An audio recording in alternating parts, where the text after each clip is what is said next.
Cek. Ya, Shalom Bapak Ibu. Kita akan mulai kebaktian kita pada pagi hari ini. Sebelumnya mari Bapak Ibu kita bersaat teduh sejenak. Kita mau merasakan bahwa Tuhan baik, sungguh teramat baik untuk kita.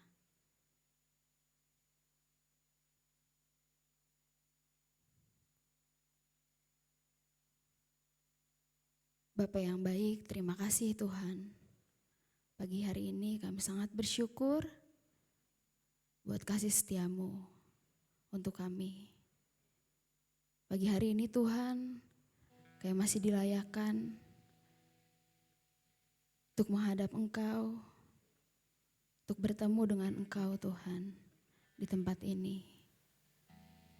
Bersyukur Tuhan untuk setiap penyertaan-Mu hari kemarin, dalam setiap perjalanan hidup kami, Kau masih tetap ada dan selalu ada bersama kami.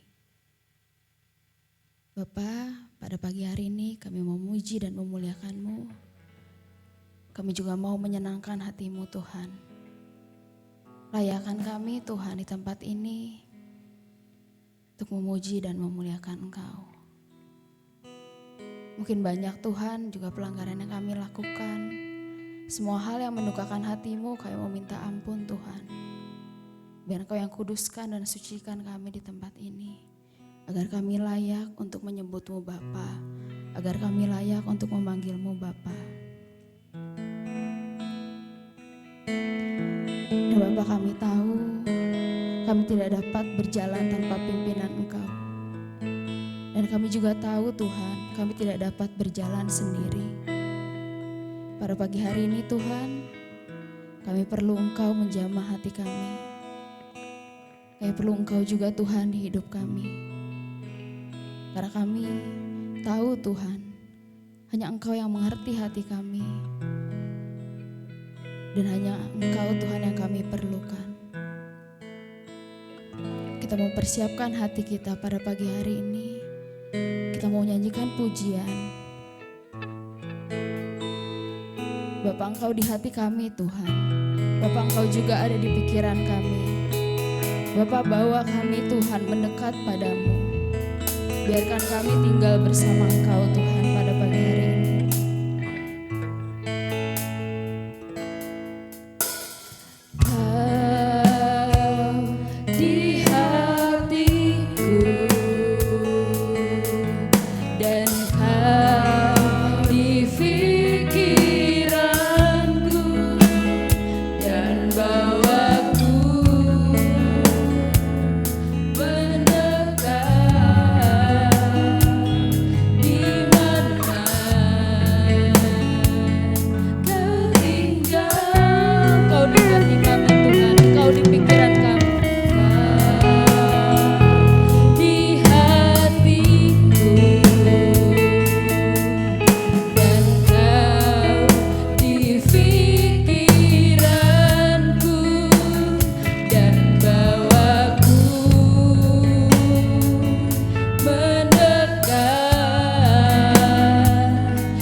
Dalam hidup kami, ku perlu Kau Tuhan.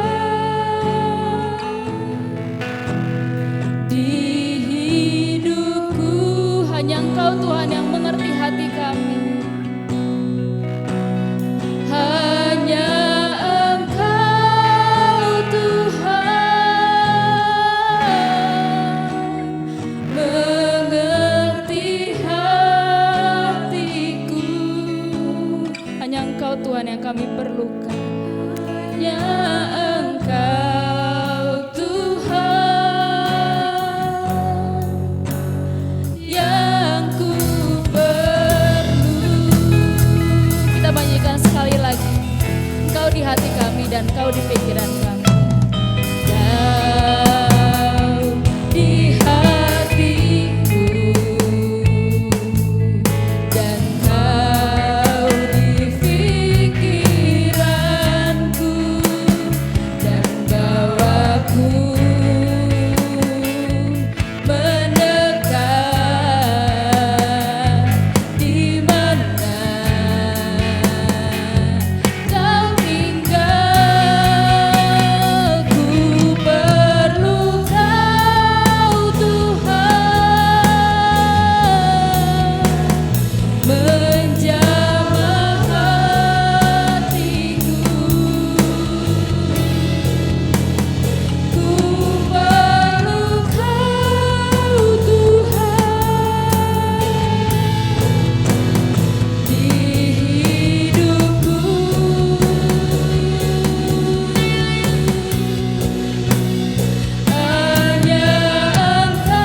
Mari Bapak Ibu serta saudara dan saudari sekalian, kita kembali memasuki kebaktian perayaan iman kita pada minggu ini.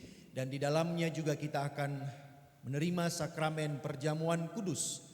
Karena itu marilah kita memulainya dengan satu pengakuan bahwa sumber pertolongan kita adalah di dalam nama Tuhan, Sang Pencipta langit, bumi dan segala isinya, yang di dalam kasih dan kesetiaannya tidak pernah meninggalkan buah perbuatan tangannya. Turunlah atas kamu sekalian anugerah dan damai sejahtera di dalam nama Allah Bapa, Putra dan Roh Kudus. Amin. Mulia bagi Bapa, bagi Anak serta dari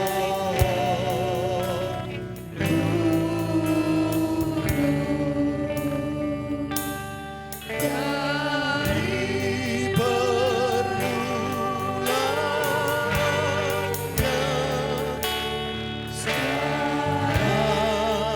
dan akan jadi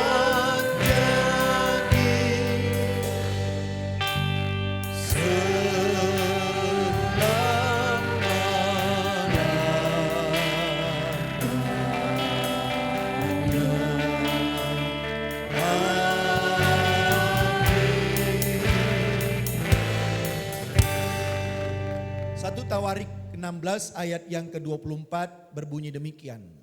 Ceritakanlah kemuliaannya di antara bangsa-bangsa dan perbuatan-perbuatannya yang ajaib di antara segala suku bangsa. Amin, amin, amin.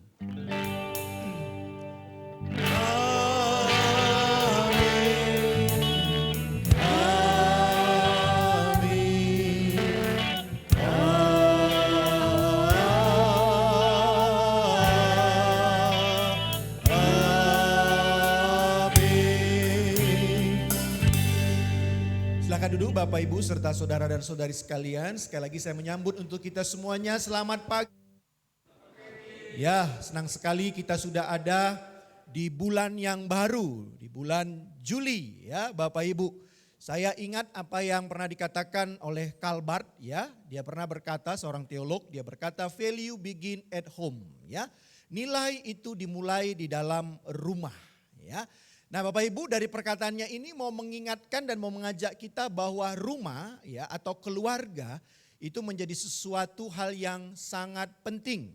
Bahkan juga rumah atau keluarga itu menjadi barometer ya, menentukan juga arah kehidupan di dunia ini ya. Nah karena itu maka sinode kita juga mengingat dan menyadari akan hal itu. Sehingga di bulan Juli itu selalu dirayakan menjadi bulan keluarga. Nah sekarang kita sudah ada di bulan Juli, di minggu pertama kita akan merayakan bulan keluarga Bapak Ibu. Artinya apa yang perlu kita rayakan di bulan ini? Mari kita kembali menghayati akan arti hidup kita sudah berkeluarga. Entah itu baru setahun, entah itu baru mungkin berapa bulan? Sebulan gitu ya, baru sebulan berkeluarga, entah itu juga sudah berbulan-bulan atau bertahun-tahun. Mari Bapak Ibu kita kembali menghayati akan arti dan makna kita hidup berkeluarga. Sudahkah keluarga kita itu juga menjadi keluarga yang kalau tadi dikatakan dalam satu Tawarik 16 itu menjadi keluarga yang menceritakan kemuliaan dan perbuatan Tuhan dalam segala laku kehidupannya.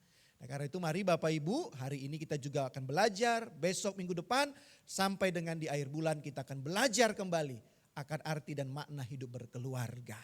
Sehingga dengan demikian juga keluarga kita tidak hanya sekedar menjadi keluarga, tapi keluarga kita juga menjadi keluarga yang mempermuliakan Tuhan. Karena itu juga dukung untuk juga kegiatan Pasutri di tanggal 16 ya. Nanti juga akan lebih jelasnya dijelaskan kalau saya tidak salah oleh Pak Agus akan dijelaskan. Bagaimana nanti juga kegiatan yang akan dilaksanakan di tanggal 16 itu ya Pasutri. Ya kembali saya katakan kenapa hanya Pasutri? Ya kali ini memang hanya pasangan suami istri dulu. Next berikutnya nanti kita akan buat lagi kegiatan untuk single parent, untuk bagaimana mertua dengan menantu, ya, supaya mertua dan menantu itu tidak kejar-kejaran gitu ya. Nah, jadi tapi juga bisa punya damai sejahtera. Ya, Bapak Ibu doakan. Dan juga kelas katekisasi masih dibuka. Saya menanyakan sekretariat atau sekretaris majelis, baru 2 orang yang mendaftar. Ya, jadi masih dibuka untuk kelas katekisasi baik baptisan maupun pengakuan percaya. Ya, jadi masih dibuka Bapak Ibu untuk hal itu. Nah, hari ini yang melayani adalah keluarga Bu Endang. Ya, benar ya, keluarga Bu Endang bersama dengan anak dan juga menantunya yang ganteng-ganteng itu ya. Hanya 2 ini pemain cabutan ini ya, pemain cabutannya, pemain drum sama pemain gitarnya Jeffrey dan Bayu. Tapi ini hampir semuanya itu 5 orang adalah keluarganya Bu Endang, baik di ibadah 1 dan juga nanti di ibadah kedua. Cuman ibadah 2 nanti WL-nya ganti, anaknya yang nomor 1 itu ya. Tapi Bu Endangnya tetap menjadi singer. Ini memang kebangetan juga nih keluarga ini, malah mamanya disuruh 1 dan 2 begitu ya. Nanti juga dengan keluarganya Window juga ya. Jadi bulan-bulan ini yang melayani itu adalah keluarga-keluarga. Saya tidak tahu apakah keluarga Pak Danu juga di jadwal nanti Pak Danu yang jadi WL kali ya. Suaranya kan keren katanya. Ya, selamat beribadah, Tuhan Yesus memberkati kita.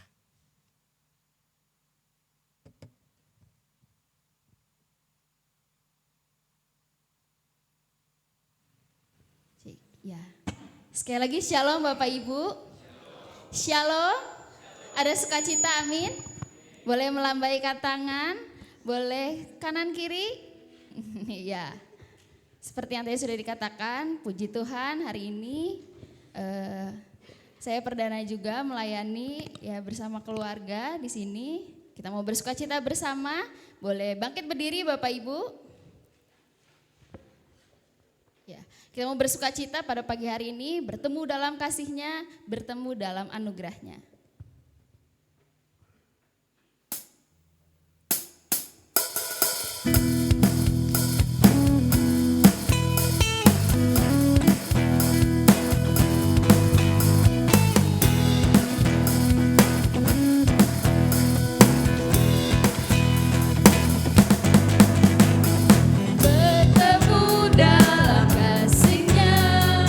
Berkumpul dalam anugerah-Nya, bersukacita semua di dalam rumah Tuhan.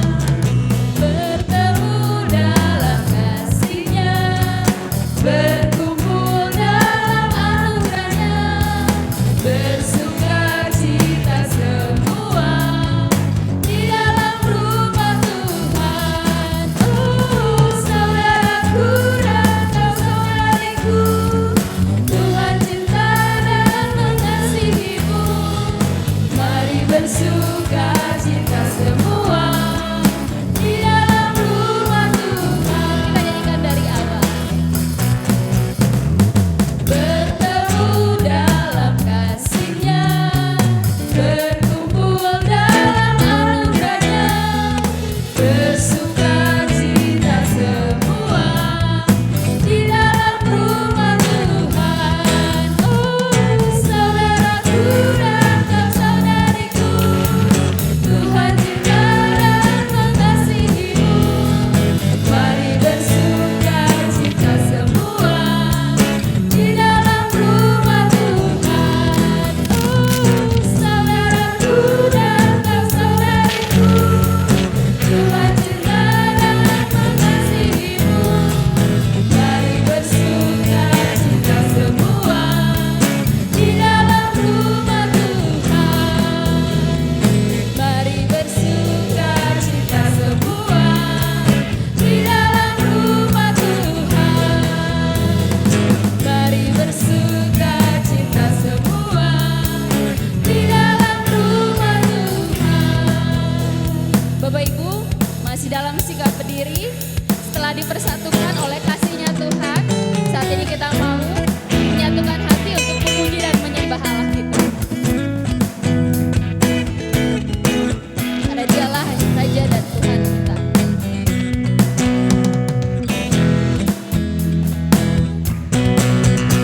Satukanlah hati kami untuk memuji dan menyembah, oh Yesus.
Bapak Ibu, dalam tiap perjalanan hidup kita perlu Tuhan untuk memimpin hidup kita.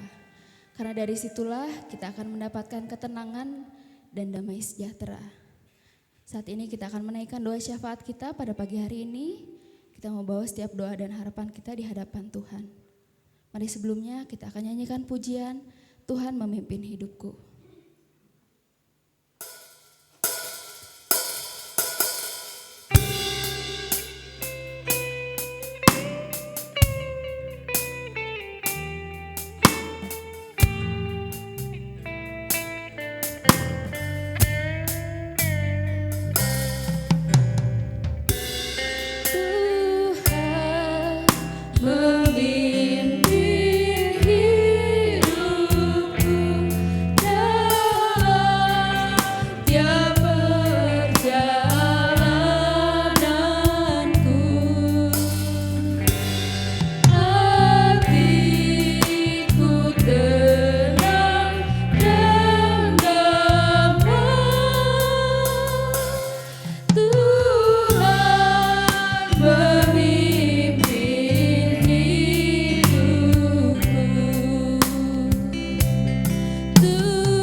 Terima kasih untuk segala berkat, pertolongan dan perlindungan-Mu atas kami.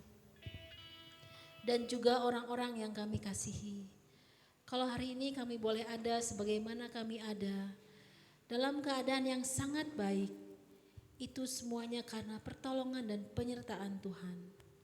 Oleh karena itu, di dalam perjalanan hidup kami ke depan, kami memohon perlindungan-Mu senantiasa dan Roh Kudus selalu memimpin jalan kami.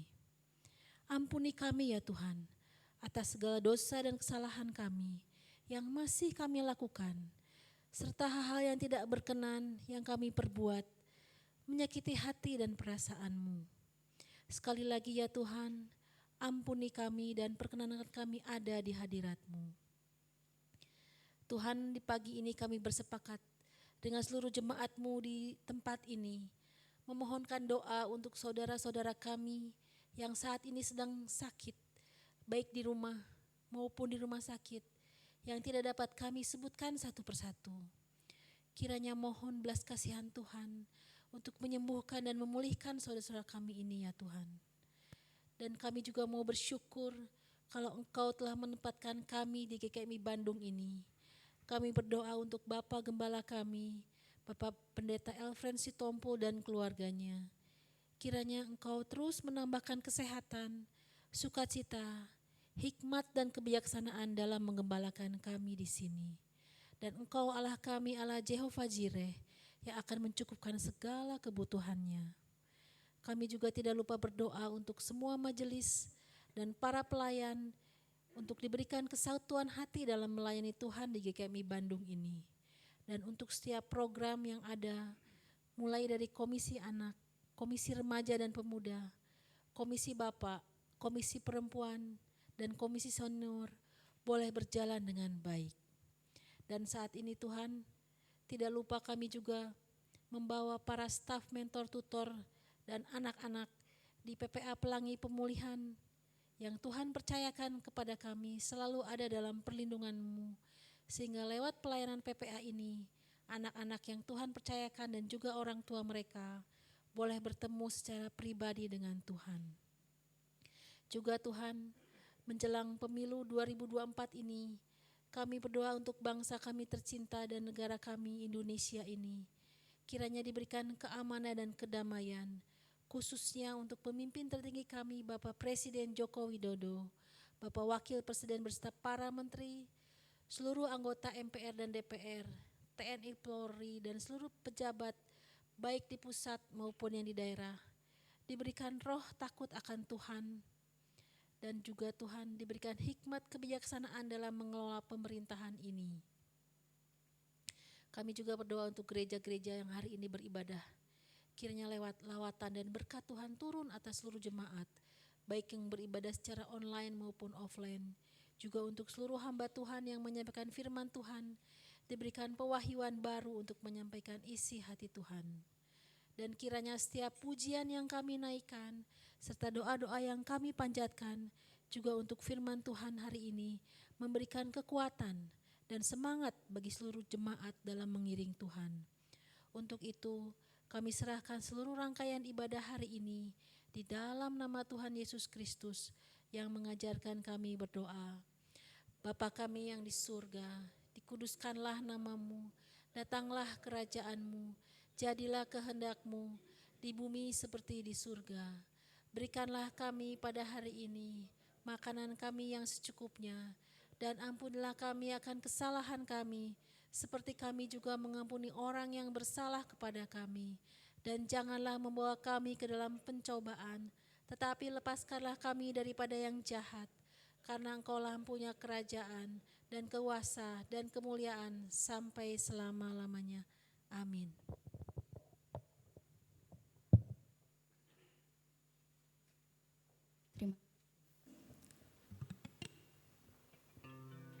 Tiba saatnya kita akan mendengarkan firman Tuhan yang akan disampaikan oleh hambanya, Bapak Pendeta Elfren. Firman Tuhan pada pagi hari ini bertema keluarga 4S, yaitu sehati, satu kasih, satu jiwa, dan satu tujuan. Kita mempersiapkan hati dan pikiran kita pada pagi hari ini. Biarlah kami dan seisi rumah kami bersatu untuk saling mengasihi, saling memuji dan memuliakan Tuhan. Mari Bapak Ibu kita nyanyikan pujian Aku dan Seisi Rumahku.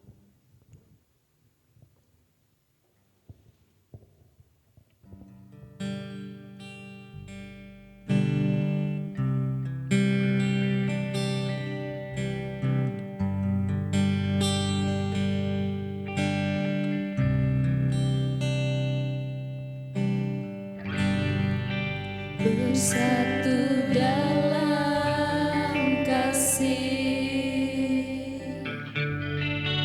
bersama melayani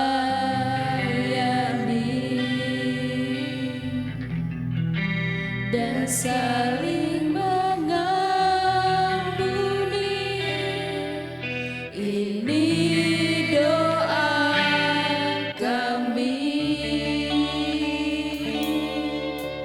Ini rindu kami, aku dan seisi rumahku, memuji dan memuliakan-Mu, penebusku, penyelamatku, penolong dalam hidupku. Aku dan seisi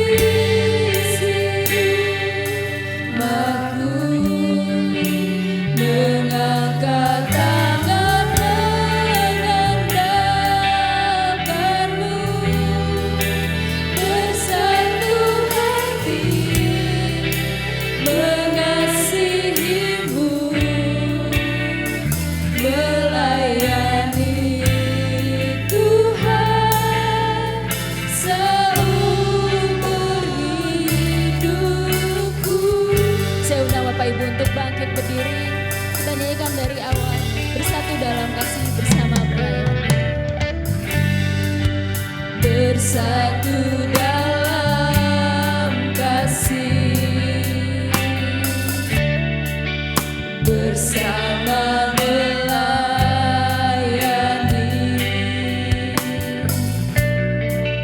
dan saling mengampuni. Ini doa kami. Ini rindu kami, aku dan seisi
belajar terus menjadi keluarga yang bersatu hati, memiliki satu kasih, satu jiwa, dan bahkan juga satu tujuan di dalam setiap perjalanan kehidupan keluarga kami.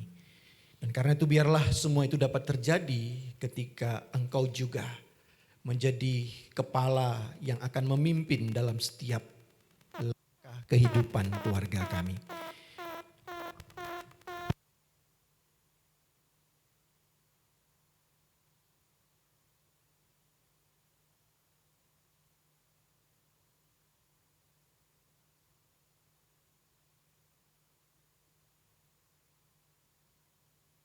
Semuanya juga boleh seturut dengan kehendak-Mu.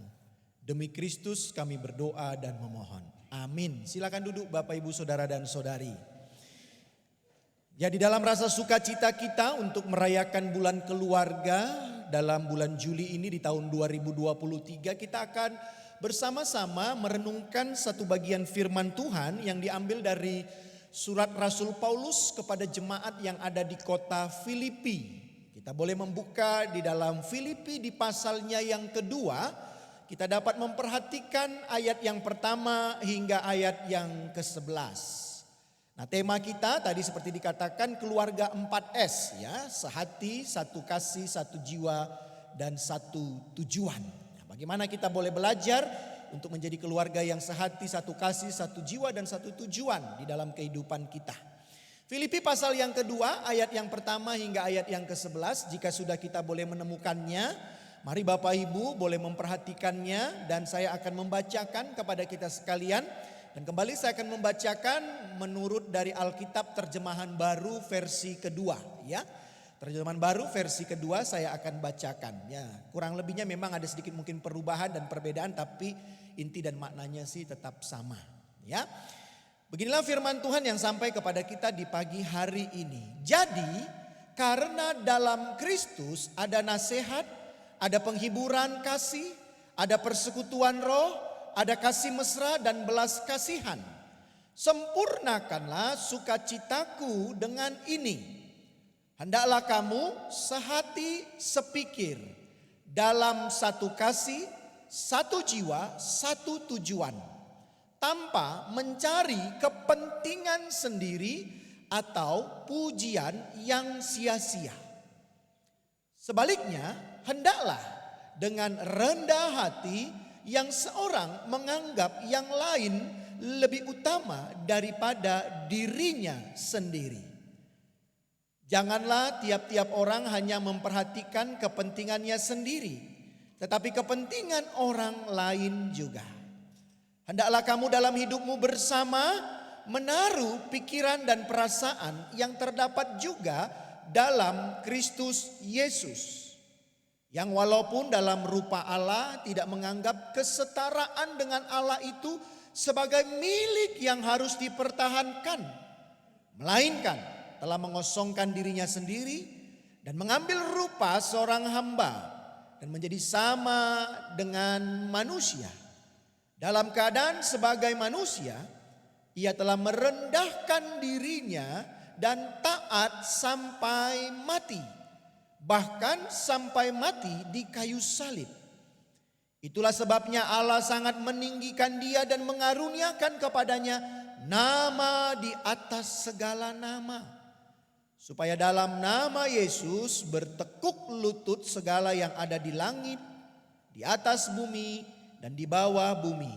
Dan segala lidah mengaku Yesus Kristus adalah Tuhan. Bagi kemuliaan Allah Bapa.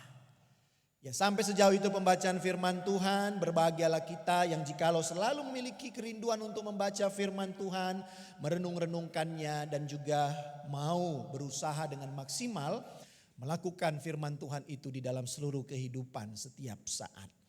Pertanyaan klasik Bapak Ibu, ya, pertanyaan klasik, ya, sepertinya ada gangguan. Kenapa sih Bapak Ibu, saudara dan saudari itu berkeluarga atau mungkin lebih tepatnya menikah? Ya, ini kan selalu pertanyaan menjadi sebuah pertanyaan klasik. Kenapa sih Bapak Ibu yang hadir pada saat ini yang memang sudah menikah, ya, sudah berkeluarga, kenapa memilih panggilan untuk hidup berkeluarga atau menikah? Nah, tentunya akan banyak jawaban bisa dimunculkan ya. Ya, salah satunya atau beberapa halnya seringkali itu dikatakan saya itu menikah, saya itu berkeluarga supaya dianggap normal. Nah, rupa-rupanya ada juga jawaban sedemikian rupa Bapak Ibu. Dianggap normal, oh berarti kalau orang tidak menikah bisa dianggap tidak normal. Nah, ini juga menjadi seringkali saya temukan jawaban seperti itu. Ya, padahal sebenarnya bukan itu juga menjadi alasan. Karena memang ada juga seperti Paulus pun dia tidak menikah. Bukan berarti dia tidak normal dalam hidupnya. Ya, tapi ada seperti itu. Atau juga orang dikatakan kenapa kamu menikah? Supaya dianggap sebagai lelaki atau perempuan yang laku gitu. Ya, dianggap sebagai orang yang laku. Wah, berarti kalau nggak nikah-nikah itu dianggap nggak laku. Nggak juga sih ya. Ada juga memang orang yang memang panggilannya memang tidak mau menikah. Atau juga yang berikutnya, kenapa kamu berkeluarga atau menikah? Untuk meneruskan segalanya. Ya, segalanya di sini termasuk juga dengan hal keturunan, ya, harta, kekayaan dan sebagainya. Atau apa ya? Atau hal yang lain, ya. Tentunya bisa menjadi banyak alasan untuk kita kenapa kita berkeluarga, kenapa kita menikah. Nah, rupa-rupanya Bapak Ibu dari berbagai macam alasan tersebut ternyata juga tidak sesimpel itu kita menikah atau berkeluarga. Bukan hanya ingin dianggap normal, laku, meneruskan segalanya atau apapun lagi. Tapi Bapak Ibu kalau kita boleh mencermatinya di dalam iman kita, maka paling tidak salah satu tujuan atau alasan atau kehendak dari Tuhan juga di dalam kita berkeluarga, di dalam kita mengarungi bahtera rumah tangga kita. Seperti tadi di dalam ayat pembimbing kita dikatakan di dalam 1 Tawarik ya 16 ayat 24. Maka juga di dalam hidup berkeluarga itu punya tujuan, yaitu untuk apa? Menceritakan kemuliaan Tuhan. Dan juga perbuatan-perbuatan Tuhan. Di antara bangsa-bangsa dan juga suku bangsa. Jadi Bapak Ibu bahwa ketika kita menikah itu bukan hanya sekedar bicara supaya dianggap orang normal. Dianggap sebagai orang yang laku, meneruskan segalanya. Tetapi Bapak Ibu saudara dan saudari. Ada sebuah panggilan mulia di dalam kita menghidupi keluarga kita. Yaitu apa? Bahwa kita juga diminta untuk menjadi keluarga-keluarga yang menceritakan segala kebaikan-kebaikan Tuhan. Kemuliaan Tuhan. Bagi dunia ini Bapak Ibu saudara dan saudari. Jadi ini bukan bicara hanya sekedar laku, normal, dianggap wajar. Tidak.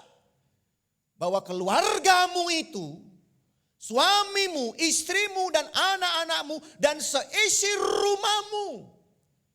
Diminta untuk menjadi seisi rumah yang menceritakan segala kemuliaan dan kebaikan-kebaikan Tuhan. Tapi poinnya Bapak Ibu bagaimana kita bisa menceritakan, ya, menyampaikan semua perbuatan-perbuatan baik Tuhan itu. Jikalau kita belum merasakan juga cerita Tuhan itu secara pribadi dalam hidup keluarga kita. Kalau kita belum benar-benar juga merasakan cerita Tuhan secara personal, secara pribadi dalam keluarga kita. Karena itu menurut hemat saya Bapak Ibu, cerita akan Tuhan itu termasuk di dalam perbuatannya akan jelas dan tajam. Ketika ia pula sudah bercerita kepadamu di dalam keluargamu. Nah, ini kadang-kadang tidak terwujud Bapak Ibu, keluarga kita bahkan tidak menceritakan kebaikan Tuhan, bahkan justru bisa sebaliknya. Menjadi keluarga yang menceritakan bukan kebaikan Tuhan, malah mempersaksikan Tuhan yang tidak hadir dalam kehidupan keluarga kita. Nah, ini poin pertama Bapak Ibu yang di bulan keluarga ini mungkin menurut hemat saya perlu kita renungkan. Sudahkah kita menjadi keluarga-keluarga yang menceritakan dengan jelas dan tajam tentang kebaikan Tuhan dan juga perbuatan-perbuatan Tuhan yang ajaib itu. Melalui segala kesaksian-kesaksian keluarga kita. Ya. Ini poin pertama Bapak Ibu. Kenapa ini penting? Nah, kalau kita lihat lagi lebih jauh Bapak Ibu, perlu kita menyadari. Kalau di dalam GKMI Bandung ini keluarganya tidak pernah menceritakan itu, maka bisa dipastikan gereja ini menjadi gereja yang tidak sehat. Ya. Dan bahkan menjadi gereja juga yang tidak kuat di dalam perjalanannya. Kenapa? Karena satu hal juga Bapak Ibu, keluarga yang sehat dan kuat itu akan menjadikan gereja sehat dan kuat pula.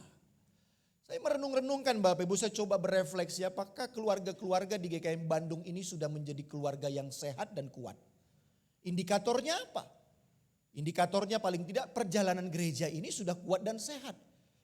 Kalau belum sehat dan kuat berarti ya memang salah satu pembuktian penyebabnya adalah karena keluarga-keluarganya ternyata belum menjadi keluarga yang sehat dan kuat. Keluarga yang belum mempersaksikan Tuhan. Belum menceritakan perbuatan Tuhan. Atau sebaliknya justru banyak keluarga-keluarga justru di sini keluarga-keluarga yang menyangkal Tuhan. Keluarga-keluarga yang tidak menunjukkan kasih Tuhan di dalam segala kehidupannya. Keluarga yang tidak sehati, keluarga yang tidak sepakat, keluarga yang jalan dewe-dewe. Keluarga yang masing-masing sibuk dengan rutinitasnya. Tuhannya entah di mana. Nah itu Bapak Ibu Saudara dan Saudari mungkin hal yang kedua yang perlu kita refleksikan dalam bulan keluarga ini. Ya, ini juga untuk kita semua para pelayan. Sudahkah gereja ini menjadi gereja yang kuat? Alat ujinya cek keluarga-keluarga kita. Bagaimana sebenarnya sekarang keluarga-keluarga di GKMI Bandung ini? Sudah sehat dan kuat enggak? Kalau itu kuat dan sehat, saya yakin gereja ini juga akan menjadi kuat. Karena gereja itu juga terdiri dari keluarga-keluarga Bapak Ibu, Saudara dan Saudari. Karena itu saya mendengar ya garapan seharusnya di dalam kehidupan berpelayanan gereja itu salah satu yang penting harus digarap itu adalah masalah pasutri, pasangan suami istri. Ya, itu harus diberi porsi yang lebih ya. Karena ya kalau pasutrinya, pasangan suami istrinya sudah digarap dengan baik, ya itu akan bisa mengimpartasi kepada setiap anggota keluarganya. Ya. Ya kadang-kadang kita seringkali juga hanya menggarap mungkin hanya komisi anak gitu loh. Tapi sebenarnya kalau ditarik lagi lebih jauh, kalau keluarga-keluarganya digarap dengan lebih luar biasa, ya pasti juga anak-anaknya akan terimpartasi dengan baik Bapak Ibu. Ya, ini keprihatinan yang mungkin kita perlu renungkan. Nah, resepnya gimana Bapak Ibu supaya keluarga itu kuat dan sehat? Ya, dan juga bisa menceritakan kebaikan Tuhan, perbuatan Tuhan dalam kehidupan di dunia ini.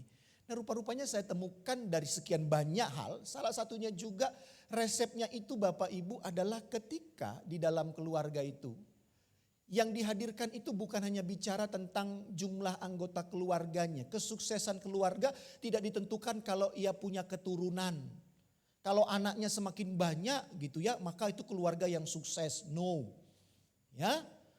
Kalau juga mungkin keluarga itu kepala keluarganya atau siapapun orang tuanya itu punya kedudukan jabatan ya yang hebat, itu bukan keluarga yang sukses. Bukan keluarga yang mempersaksikan perbuatan dan kebaikan Tuhan. Ya, atau juga ya berapa aset yang dimiliki oleh keluarga itu bukan menentukan indikator keluarga itu sudah mempersaksikan perbuatan dan kebaikan Tuhan. Tetapi salah satu indikator keluarga itu sehat adalah ketika cinta sudah diberikan dan diterima dengan luaskah, dengan banyakkah di dalam kehidupan keluarganya. Saya temukan kalimat bijak ini Bapak Ibu. Kebahagiaan keluarga tidak ditentukan oleh jumlah keluarga, anggota keluarga atau anak, jabatan, harta. Namun melainkan seberapa banyak cinta yang diberikan dan juga diterima sesama anggota keluarga tersebut. Atau bahasa lainnya cinta di sini sama dengan kasih. Kasih itu apa? Di dalamnya ada pengampunan, ada pemulihan, ada penerimaan. Ya, dan seterusnya terjemahan tentang kasih itu. Seberapa banyak itu dicurahkan. Ataukah sebaliknya di dalam keluarga itu yang hanya dicurahkan hanya sekedar ya tuntutan-tuntutan. Dan kalau hanya tuntutan-tuntutan maka bisa diyakinkan keluarga itu tidak akan mempersaksikan kebaikan dan perbuatan Tuhan. Tapi kalau di dalam keluarga itu dilimpahkan penerimaan, tangan yang selalu terbuka, menerima segala keberadaan, pengampunan diberikan. Maka keluarga itu akan bisa mempersaksikan. Suatu ketika ada seorang bapak bilang begini sama pendetanya, Pak Pendeta, saya sebenarnya itu pengen sekali mengasihi istri saya. Saya itu rindu sekali sebenarnya mencurahkan kasih sayang sama istri saya. Jujur Pak Pendeta, Lalu Pak Pendeta yang tanya, lah kenapa kamu tidak kasih itu? Tapi gimana ya Pak Pendeta, setiap hari di rumah itu selalu istri saya itu membuat jengkel. Membuat saya itu sebel. Membuat saya itu marah. Suasana di rumah itu selalu tidak pernah ada damai sejahtera. Si Bapak itu ngomong seperti itu Bapak Ibu. Ini bukan di GKMI Bandung, ini saya baru baca tadi itu ada cerita gitu ya. Ya di sini belum ada bapak-bapak yang curhat sama saya gitu loh. Ya, dia bilang begitu Bapak Ibu, saya itu pengen sebenarnya dari hati yang paling dalam. Saya itu pengen sekali sebenarnya mencintai istri saya itu dengan tulus, dengan mesra, dengan penuh kasih sayang. Tapi Pak Pendeta, istri saya itu selalu setiap hari membuat jengkel. Dengan segala tingkah lakunya. Mulutnya itu kayak radio rusak. Nyerocos terus gitu ya. Ngomong terus gitu. Ngomongnya itu kalau enak ya rapopo. Ini ngomongnya itu wah nyelekit. Ya. Bapak Ibu, kalau engkau punya keinginan masih ada tapinya. Kira-kira bisa enggak kasih itu akan muncul? Cinta itu akan meluap enggak? Nah kadang-kadang kita itu memiliki cinta dan kasih kita itu seringkali hanya pengen buat kita wujudkan. Kalau aku akan mengasihi kamu, kalau kamu mau menurut kepadaku.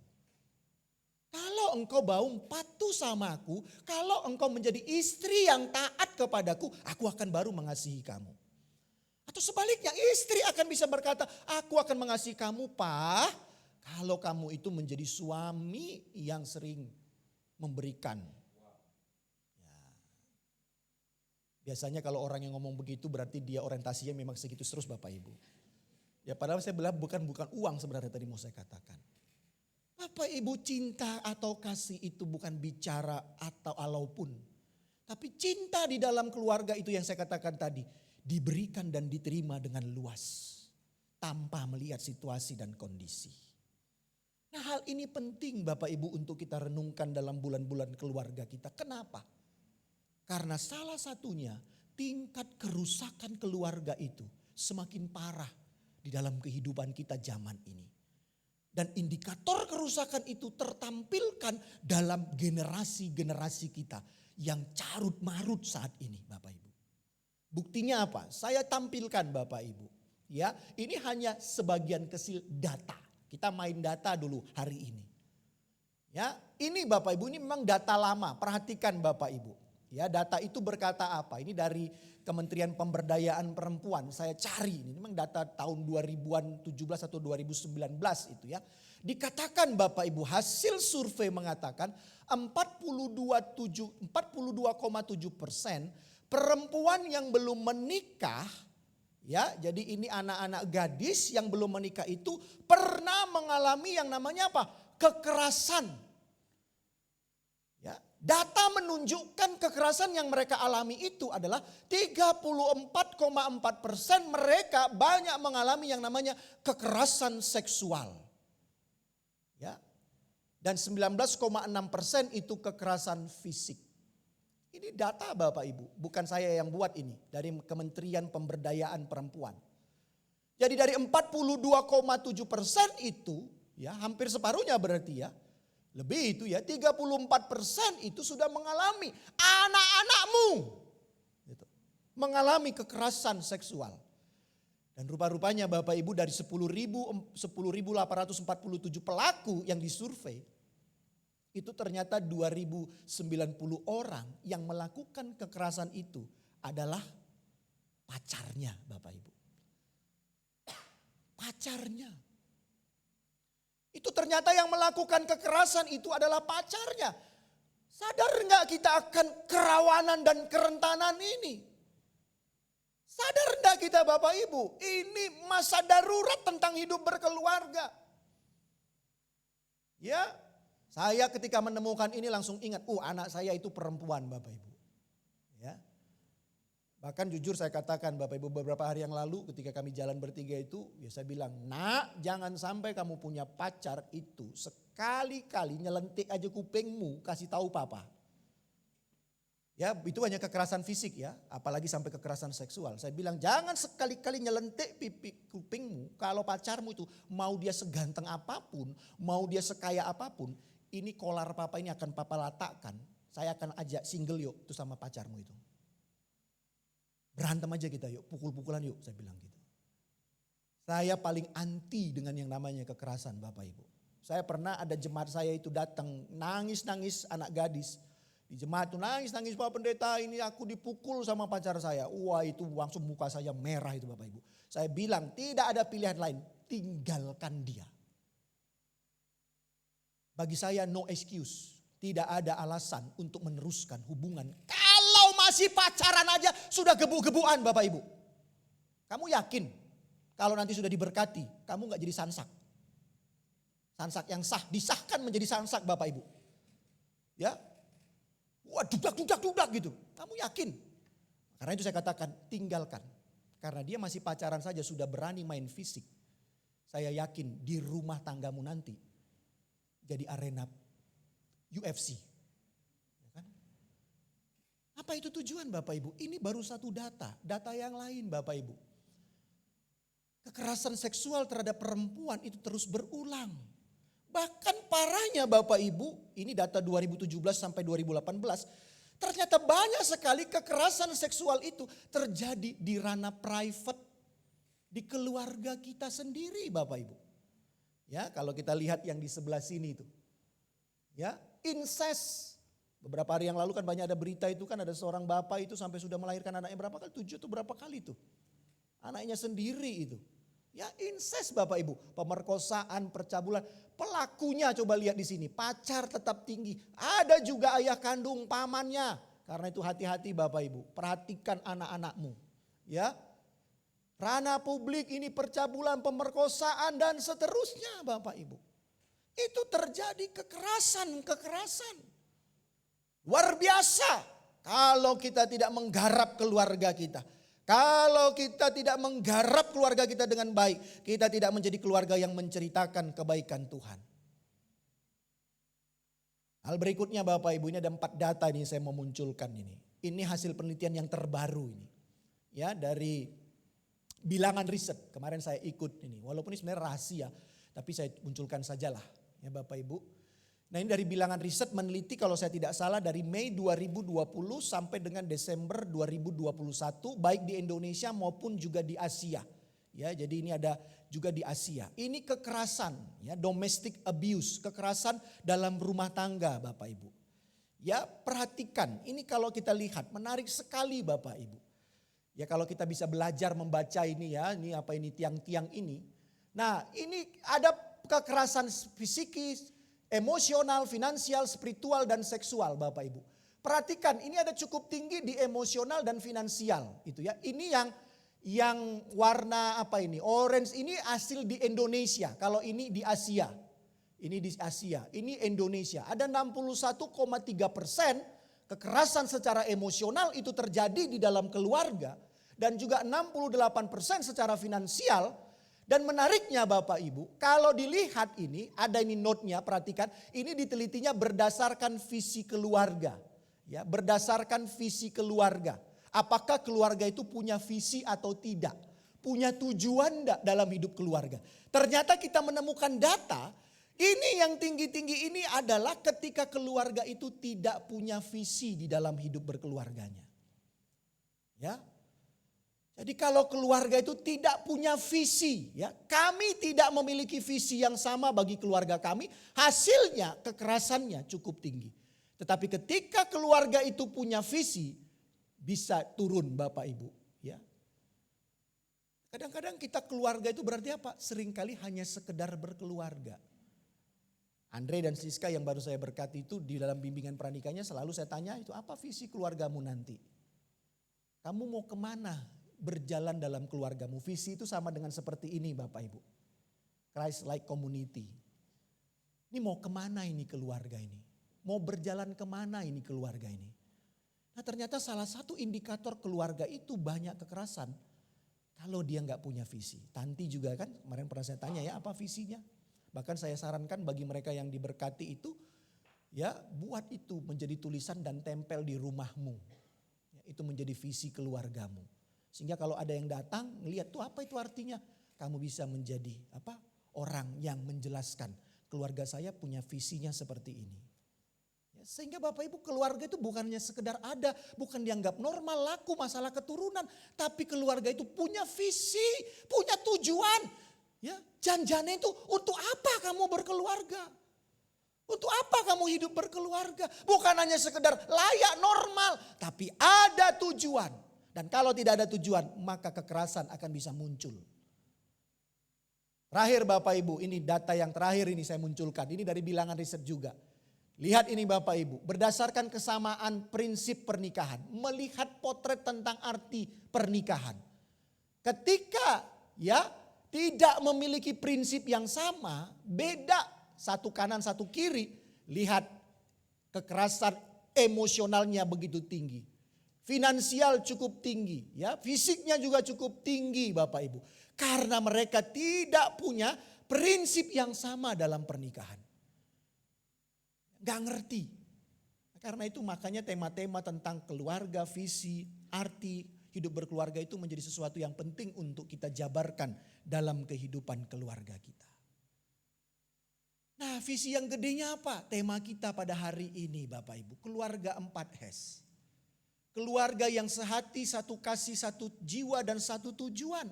Kalau ini dilakukan kira-kira keluarga itu bisa mempersaksikan Tuhan enggak Bapak Ibu? Kalau keluarga itu sudah menjadi keluarga yang sehati, keluarga itu satu kasih, satu jiwa, satu tujuan. Kira-kira menjadi keluarga yang akan mempersaksikan Tuhan, menceritakan kebaikan Tuhan enggak? Saya yakin akan menjadi pasti Bapak Ibu. Tapi bagaimana kita mau ke arah ke sana? Hari ini kita ditolong dari Filipi pasal kedua ayat 1 sampai dengan ayat yang ke-11. Apa yang kita harus lakukan Bapak Ibu? Yang pertama adalah keluargamu harus hidup di dalam Kristus. Keluargamu harus hidup di dalam Kristus. Ayat yang pertama tadi di sana dikatakan. Jadi karena dalam Kristus. Nah, saya melihat kata dalam Kristus ini menjadi penting. Ya, dalam Kristus ada penghiburan kasih dan seterusnya. Penghiburan kasih, persekutuan roh, kasih mesra dan belas kasihan itu yang dijabarkan oleh Rasul Paulus itu tidak akan bisa muncul kalau engkau tidak di dalam Kristus. Jadi poin yang pertama adalah hiduplah keluargamu itu di dalam Kristus. Ya, jadi artinya hadirkan selalu Kristus di dalam keluargamu. Sesungguhnya Bapak Ibu ketika engkau tidak hidup di dalam Kristus, menjauh dari Dia, sesungguhnya keluargamu itu sedang ada dalam kesadaran untuk mengalami kejatuhan. Dengan jelas dan berani saya katakan Bapak Ibu. Kalau engkau hidupnya di luar Kristus, maka engkau sebenarnya dengan sadar ingin membuat keluargamu itu berantakan. Tetapi kalau engkau menghadirkan Kristus dan engkau benar-benar juga mengajak seluruh keluargamu itu ada di dalam Kristus, maka itu sesungguhnya engkau sedang menarik keluargamu itu menjadi keluarga yang penuh dengan kebahagiaan di dalam Tuhan. Saya tidak tahu Bapak Ibu di sini masih adakah setiap keluarga yang punya mesbah keluarganya. Ya, masih ada enggak melakukan mesbah keluarganya di tengah-tengah segala rutinitas kesibukanmu, tugasmu. Masih ada enggak di sini yang melakukan mesbah keluarga Bapak Ibu? Mesbah keluarga itu bukan berarti kamu harus berPA, baca ayat, lalu cari ayat bahasa Yunaninya, ya dikupas ini bentuknya present, apa ini segala macam. Enggak begitu Bapak Ibu. Artinya mesbah keluarga itu adalah ada enggak bersama-sama setiap hari dalam keluargamu itu. Engkau berkumpul bersama, berdoa paling tidak bersama-sama. Itu sudah sebenarnya engkau ada di dalam Kristus Bapak Ibu. Saya enggak tahu Pak Agus sama Bu Nani masih enggak sama Romano yang ada di Jepang. Masih ya, padahal kan tuh jaraknya jauh kan. Ya. Kalau sekarang Bapak Ibu menurut saya tidak ada alasan engkau tidak bisa melakukan mesbah keluarga. Karena teknologi kita sudah memfasilitasi akan hal itu. Ya, video call, WA. Dan saya yakin kita semua di sini enggak ada lagi yang enggak punya HP Bapak Ibu. Semua pasti punya HP. Punya WA pasti kan. Ada di sini yang enggak punya WA Bapak Ibu. Supaya kita doakan di depan. Ya. Tuhan kasihani, kita nyanyikan Tuhan kasihani gitu ya. Semua kita punya. Ada enggak kita melakukan itu Bapak Ibu? Jadi poin yang pertama, kalau engkau mau memiliki keluarga yang satu sehati, satu kasih, satu jiwa, satu tujuan, maka yang pertama cek dulu keluargamu itu ada di dalam Kristus enggak? Atau Kristus sudah ada enggak di dalam keluargamu? Caranya gimana? Cek, ada enggak mesbah keluarga yang engkau lakukan? Ada enggak kebersamaan dekat dengan Tuhan dalam hidup keluargamu? Kalau yang namanya kesibukan Bapak Ibu itu enggak akan usai. Urusan domestik rumah tangga itu enggak akan pernah selesai. Masalah sapu menyapu lantai itu enggak akan pernah selesai. Piring itu enggak akan pernah habis untuk dicuci Bapak Ibu. Tinggalkan semua rutinitasmu itu. Berkumpullah engkau bersama dengan keluargamu setiap hari. Jangan hanya di tanggal muda engkau kumpul dengan keluargamu. Ya, jangan Bapak Ibu. Jangan hanya di ulang tahun engkau kumpul dengan keluargamu. Tapi setiap hari kumpul dengan keluargamu. Dan ini juga bisa, provokatornya bisa dimulai oleh anak-anak. Kalau mungkin saat ini mungkin orang tuamu belum melakukan itu. Hai anak-anak, engkau juga bisa dipakai Tuhan. Ingatkan orang tuamu itu. Ayo Pak, ayo Mak, kita bermesbah keluarga. Itu akan merontokkan segala keangkuhanmu dan akan menghadirkan Kristus yang mengubah kehidupan. Kedua Bapak Ibu, kalau engkau sudah ada dalam Kristus, maka Paulus katakan tadi, sempurnakanlah sukacitaku. Ada kerinduan Paulus di ayat yang kedua. Sempurnakanlah sukacitaku dengan apa? Kalau engkau sudah ada di dalam Kristus, maka sempurna sukacita itu ketika engkau sehati sepikir dalam satu kasih, satu jiwa dan satu tujuan. Ini mau menunjukkan apa Bapak Ibu? Sempurnakan sukacitaku itu. Paulus paling tidak juga katakan keluarga itu kalau sudah ada di dalam Kristus, maka saya yakin keluarga itu memiliki tujuan dari hidup keluarganya. Atau tadi yang saya katakan ada visi yang mau dicapai. Tanpa itu Bapak Ibu, kalau kita dalam hidup berkeluarga ini tidak punya tujuan, sesungguhnya kita hanya sekedar berkeluarga. Sekedar berkeluarga. Tapi kalau ada tujuan, maka kita akan terus bergiat dan hadir secara penuh di dalam keluarga kita. Sehati sepikir itu tujuan, ya. Satu kasih itu tujuan. Satu jiwa itu tujuan. Artinya sempurnakanlah sukacitaku itu ketika engkau di dalam keluargamu punya tujuan. Mau kemana? Ya, bukan untuk punya dua jiwa. Tapi keluarga itu harus punya satu tujuan. Anak, bapak, istri harus punya satu tujuan. Akan sulit Bapak Ibu kita hidup berkeluarga kalau bapak punya tujuan ini, ibu punya tujuan ini, anak punya tujuan ini. Repot Bapak Ibu. Gereja juga repot kalau semuanya punya tujuan masing-masing. Tapi kalau kita punya tujuan bersama, dan GKMI Bandung saya tidak pernah memprotes, tujuan kita kan ini. Ini bukan tujuan Pak Agus sebagai ketua majelis, tidak. Ini tujuan kita bersama. Inilah yang kesehatian kita. Inilah yang satu jiwa kita. Inilah yang satu kasih kita. Kita mau mendrive ke sini semuanya.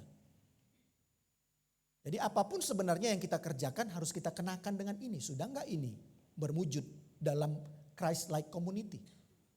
Ini Bapak Ibu, sempurnakanlah sukacitaku. Yang ketiga Bapak Ibu, kalau kita mau satu tujuan, sudah punya visi dan misi, maka hiduplah tanpa mencari kepentingan sendiri. Dikatakan di ayat 3, tanpa mencari kepentingan sendiri atau pujian yang sia-sia. Artinya apa Bapak Ibu? Ayah, ibu, anak, kakek, dan nenek itu menurut hemat saya itu hanya peranan yang diberikan kepada engkau. Kalau drama itu mungkin hanya aktingmu, bagianmu. Saat itu engkau sedang menjadi ayah, ibu, anak, kakek. Itu peranan. Tapi Bapak Ibu yang lebih penting bukan peranannya.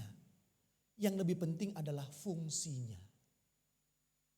Untuk apa engkau punya peranan sebagai ayah tapi engkau tidak pernah berfungsi sebagai seorang ayah? Untuk apa engkau menjadi seorang ibu yang melahirkan anak mungkin sampai 15? Ya, berarti kan itu subur ya, sehat itu Bapak Ibu ya.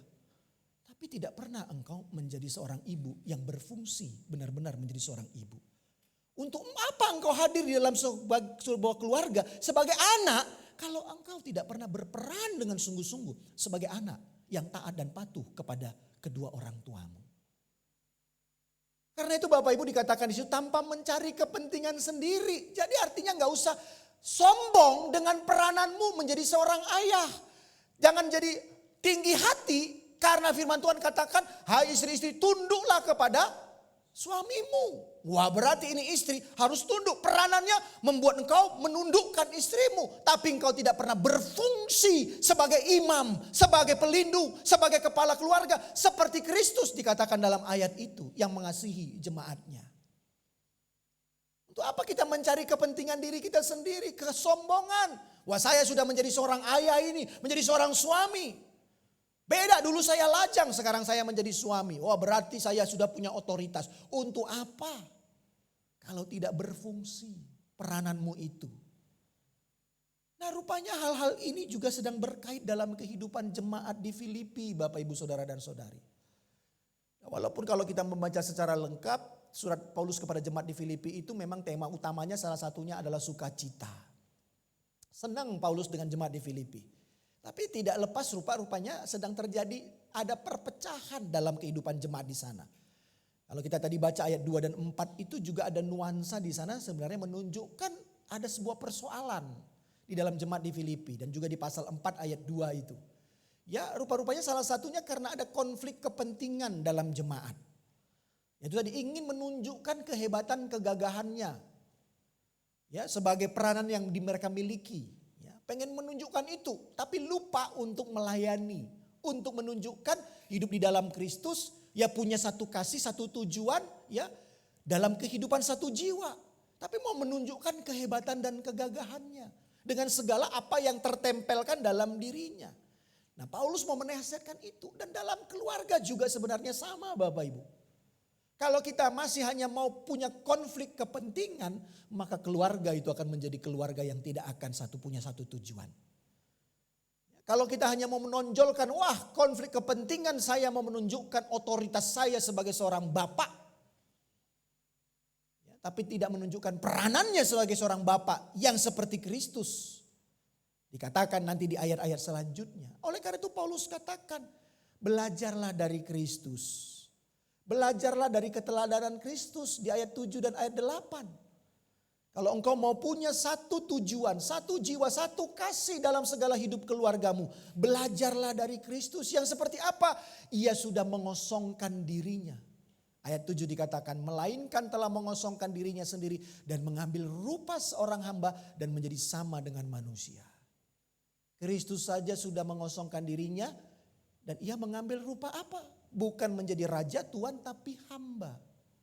Berarti apa Bapak Ibu? Kalau engkau menjadi bapak pun, bapaklah menjadi seorang bapak yang mau juga menghamba kepada anak-anakmu dan kepada istrimu. Kalau engkau menjadi seorang istri, jadilah juga seorang istri yang mau menghamba kepada suamimu dan juga kepada anak-anakmu. Hamba di sini bukan berarti engkau punya nilai jadi turun. Karena kita mau meneladani Kristus. Menghamba, melayani. Saya tidak tahu di sini Bapak Ibu masih ada nggak bapak-bapak yang masih mau menolong istrinya juga untuk mungkin mencuci piring. Kalau dilihat mungkin istrinya sudah capek sekali mengurus segala sesuatu. Masih ada nggak yang mau mencuci piring? Bapak Ibu ada satu film bagus tuh di Netflix. Ya, saya lupa judulnya itu apa. Kemarin saya nonton sama Anya sampai saya emosi juga untuk nonton tuh. Karena kesel lihat suaminya gitu ya. Itu kisah Bapak Ibu ya tentang kehidupan keluarga India yang ada di Norwegia. Nah rupa-rupanya kalau kita mau menjadi warga negara Norwegia gitu ya. Ini keluarga India itu kerja di sana. Akan ada survei ke keluarganya. Dilihat keluarganya itu seperti apa hidupnya. Itu sampai 4 bulan. Setiap pagi ada 2 orang datang ke rumah itu. Ngelihat duduk mereka. Memperhatikan aktivitas di rumah itu Bapak Ibu. Ya. Ini kisahnya menarik tuh. Ya. Nah kisah nyata ini. Kisah nyata terjadi di India. Nah terjadi rupanya apa terjadi Bapak Ibu. Sampai 4 bulan diteliti oleh negara. Ya, disimpulkan keluarga ini tidak layak untuk punya anak. Karena mereka punya 2 anak. Satu mungkin tuh umurnya 3 tahun dan satu masih bayi. Dan tindakan negara apa Bapak Ibu? Anak itu 2 dibawa dengan paksa dari keluarga itu. Ditarik, dibawa gitu. Dibawa Bapak Ibu. Karena negara menganggap keluarga ini tidak layak untuk mengurusin anak. Ada enggak dasarnya? Ada Bapak Ibu. Ya, walaupun memang budaya tidak dihargai, ya perbedaan budaya. Satunya, mereka ngelihat ibunya itu ngasih makan anaknya pakai tangan. Bagi orang Barat itu pakai tangan tuh langsung tuh dianggap nggak higienis. Ya karena orang India kan kita tahu Bapak Ibu ya bikin makanan pun gini-gini kan. Dia bikin pisang sama tepung diginikannya udah jadi tuh langsung Bapak Ibu anak bayinya itu diambilnya pisang itu langsung dileletkan ke mulutnya. Belum tahu dia orang Indonesia ya, kalau kita punya bayi kan mama-mamanya apa? Makan pisang di mulut dulu mamanya kan, baru dari mulutnya dimasukkan lagi ke anaknya kan. Ya kan? Ya itu kan kita orang Indonesia kan seperti itu kan. Ya ada makan pisang kan itu kan, masukin dulu ke mulut mamanya, kunyah-kunyah, dilembutin, baru dikeluarin lagi, udah bercampur dengan lendirnya, dengan penyakit-penyakitnya, jebleskan ke mulut anaknya. Ya, tapi sehat-sehat aja ya. Kita ya Bapak Ibu, saya juga mungkin mengalami dulu seperti itu. Ya saya nggak tahu nanti kalau sudah lahir anaknya seperti itu nggak nanti kamu. Ya kan kalau kamu sih masih aman lah, jangan bintang nanti yang gemut lalu masukin gitu ya. Nah itu salah satunya Bapak Ibu. Yang kedua perhatikan, film itu menarik sekali Bapak Ibu. Nontonlah itu, saya lupa judulnya. Ya tentang keluarga. Ya itu apa? Dianggap suaminya itu tidak mau berperan dalam rumah tangga. Salah satunya apa? Karena suaminya nggak mau ikut menolong istrinya membantu memberesi rumah tangga itu. Istrinya pernah tercerucut ngomong itu, suami saya itu nggak pernah ikut ambil bagian memberesi mainan, menyapu. Dan bagi orang Norwegia itu tidak pantas dan tidak layak. Kalau hanya dibebankan kepada hanya seorang ibu saja. Kisah itu menarik sekali Bapak Ibu. Menarik sekali ya, saya nonton itu. Wah sampai saya emosi itu karena ngeliat suaminya itu. Dia bilang, saya yang paling penting itu adalah supaya saya dapat kewarganegaraan Norwegia. Ya, jadi dia gak penting, akhirnya memang mereka cerai Bapak Ibu. Tapi perjuangan ibu itu yang luar biasa. Dia mempertaruhkan segala sesuatunya sampai ke pengadilan. Dan akhirnya dia bisa mendapat kembali hak asuh anaknya. Ya, dan itu didapatnya melalui pengadilan di India. Sampai ke India Bapak Ibu. Itu luar biasa, kisah nyata. Dan juga dengan pemerintah. Akhirnya pemerintah bisa juga mengintervensi kerajaan Norwegia. Menarik sekali. Ya, jadi kalau kita lihat seperti itu berarti apa? Mengosongkan diri ini, mengambil rupa sebagai seorang hamba. Ini juga menjadi sebuah laku yang harus kita lakukan. Tugas mengurus anak itu bukan hanya tugas seorang istri. Itu tugas kita bersama. Ya. Nah kalau engkau tinggal seperti tadi itu di Norwegia, seperti itu masih laku hidupnya, tidak mau mengosongkan diri. Akan terjadi juga sama dengan hidupmu. Anakmu akan ditambil oleh negara. Dan itu bisa terjadi sampai akhirnya kalau keputusan negara itu sah, ya anakmu itu bisa diadopsi oleh keluarga lain. Demi negara pengen menyelamatkan setiap anak-anak. Kalau keluarganya tidak becus, diambil. Pak Ibu, mari kita mengosongkan diri. Yang kedua, kalau kita mau sehati dikatakan ayat 8. Dan dalam keadaannya sebagai manusia ia telah merendahkan dirinya dan taat sampai mati, bahkan mati di kayu salib. Hidup berarti berkeluarga itu berarti juga bicara tentang komitmen dan konsistensi kita. Mau punya tujuan yang sama, berjuang bersama dan menghidupinya sampai akhir hayat kehidupan kita. Jadi artinya Bapak Ibu ini sebuah kesadaran kalau engkau sudah sadar hidup berkeluarga di dalam Kristus, maka taatlah dalam melayani dengan penuh kesungguhan. Bukan hanya tentatif dalam masa-masa tertentu, tetapi taat dan setialah sampai Tuhan memisahkan engkau melalui kematian. Jadi artinya Bapak Ibu kalau kita lihat hidup berkeluarga itu sesungguhnya ada dalam pilihan kita. Kemana mau kita bawa keluarga kita? Mau belajar bagaimana nanti hidup di neraka kah? Ya, supaya nggak kaget nanti kalau kita masuk ke neraka. Karena itu ya kita berantem terus dalam hidup keluarga kita. Pak Pendeta, tujuan saya adalah pengen masuk neraka Pak Pendeta. Oleh karena itu tolong Pak Pendeta ya jangan nasihati kami, gak usah perlu dibimbing. Biarlah kami setiap hari berantem Pak Pendeta. Nah, nanti supaya kalau memang kami masuk neraka kami gak kaget. Karena di dunia kami sudah belajar. Setiap hari berantem, menyiksa, disiksa kami sudah belajar Pak Pendeta. Jadi nanti kalau masuk neraka itu masih hanya sepersekian lah yang sudah kami rasakan di dunia ini. Kiranya bukan itu ya Bapak Ibu ya. Ya, Andre sama Siska kan tujuannya bukan itu, pernah saya tanya kan. Bukan pengen untuk belajar hidup di neraka kan. Tapi belajar ingin sebagaimana nanti hidup di surga yang kekal. Ya kan?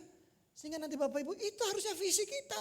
Gimana sih nanti hidup di surga itu penuh damai kan? Nah itu kita mulai bisa pelajari di mana? Keluargamu.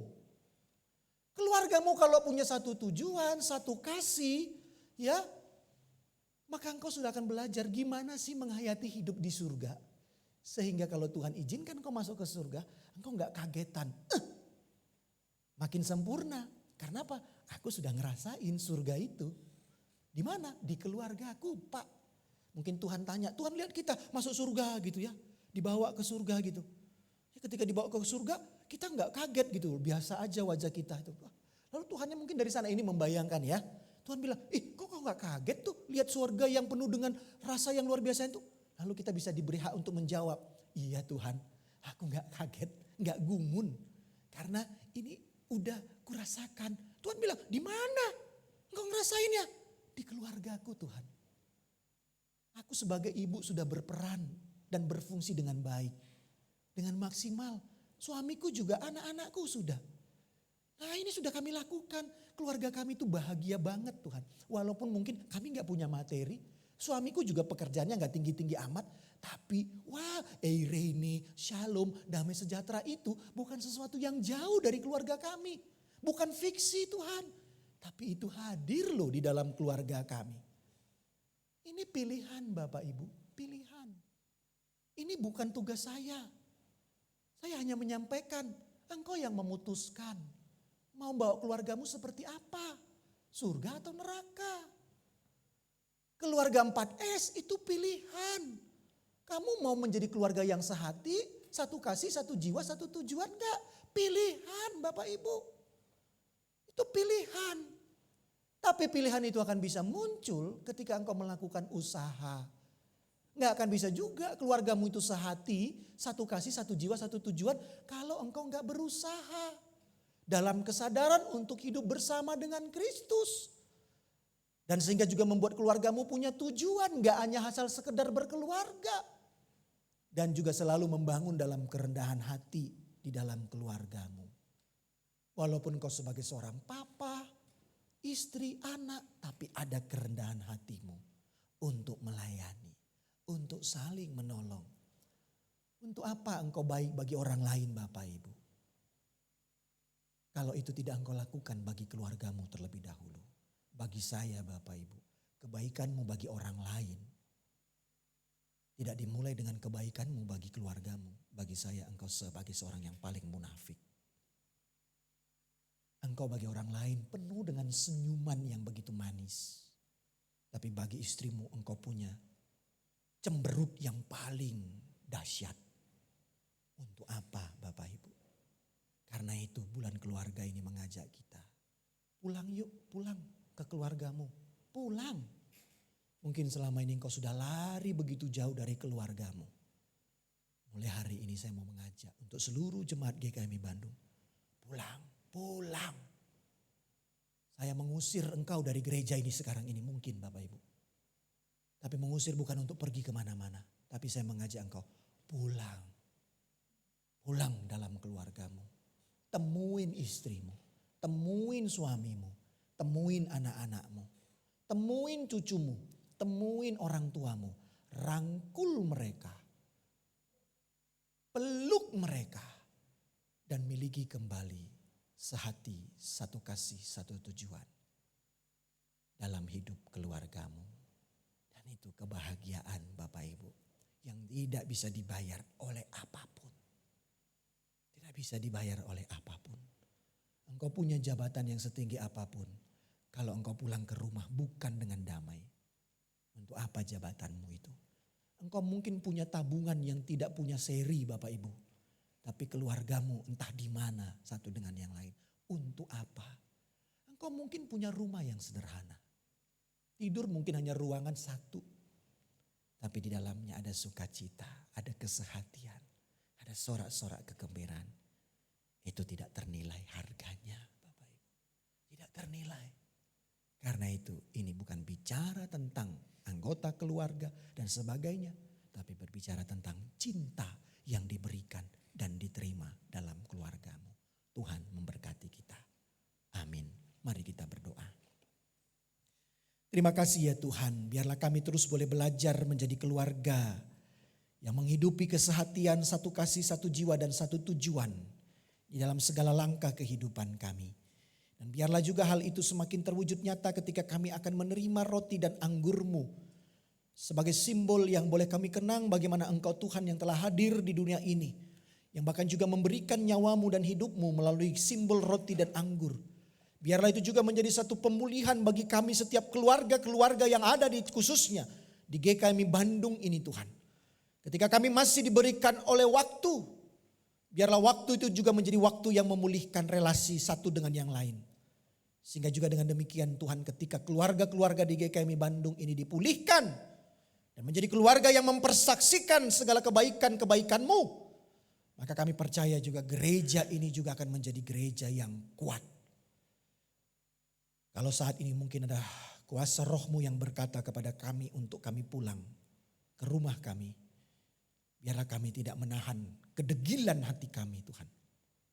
Tapi kami mau merendahkan diri kami. Dan kami siap untuk pulang ke rumah kami. Dan memulihkan segala relasi kami. Biarlah Tuhan Engkau hadir dalam roti dan anggur yang akan kami terima dalam perjamuan kudus ini. Demi Kristus kami berdoa dan memohon. Amin. Bapak, Ibu, Saudara dan Saudari, kini tiba saatnya bagi kita untuk mengenang kembali akan cinta kasih Tuhan melalui simbol roti dan anggur dalam sakramen perjamuan kudus pada saat ini. Karena itu saya ajak kita untuk semuanya bangkit berdiri.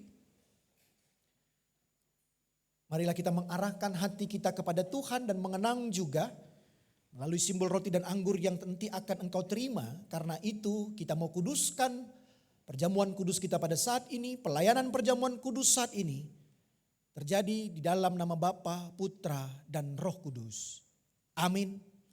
Saudara-saudaraku yang terkasih, Tuhan Yesus telah berfirman di dalam Matius 11 ayat 28, dia berkata, "Marilah kepadaku semua yang letih lesu dan berbeban berat, aku akan memberi kelegaan kepadamu." Melalui firman Tuhan ini diingatkan kepada kita yang akan menerima sakramen perjamuan kudus, bahwa sakramen perjamuan kudus ini disediakan bagi mereka yang sungguh-sungguh mengakui bahwa dirinya adalah orang berdosa dan mau bertobat dan mau menyerahkan hidupnya pada pemeliharaan ilahi. Dan hal itu juga diwujudkan dengan ia mau menjadi murid Yesus Kristus dalam sakramen baptisan kudus. Karena itu Bapak, Ibu, Saudara dan Saudari, datanglah, terimalah perjamuan Tuhan dengan iman. Dan kuatkanlah dirimu melalui persekutuan di dalam Kristus sambil mengucap syukur. Dan kepada saudara-saudara yang belum mengaku percaya kepada Yesus dan belum dibaptis, kiranya ketika engkau melihat perjamuan kudus ini menjadi momen juga engkau untuk segera datang kepada Kristus, kepada Tuhan, dibaptis dan baru mengambil perjamuan Tuhan. Karena firman Tuhan juga di dalam 1 Korintus 11 ayat 26 hingga 29 berkata, "Sebab setiap kali kamu makan roti ini dan minum cawan ini, kamu memberitakan kematian Tuhan sampai ia datang. Jadi barang siapa dengan cara yang tidak layak makan roti atau minum cawan Tuhan, ia berdosa terhadap tubuh dan darah Tuhan." Karena itu, hendaklah tiap-tiap orang menguji dirinya sendiri dan barulah sesudah itu ia makan roti dan minum dari cawan itu. Karena barang siapa makan dan minum tanpa mengakui tubuh Tuhan, ia mendatangkan hukuman atas dirinya.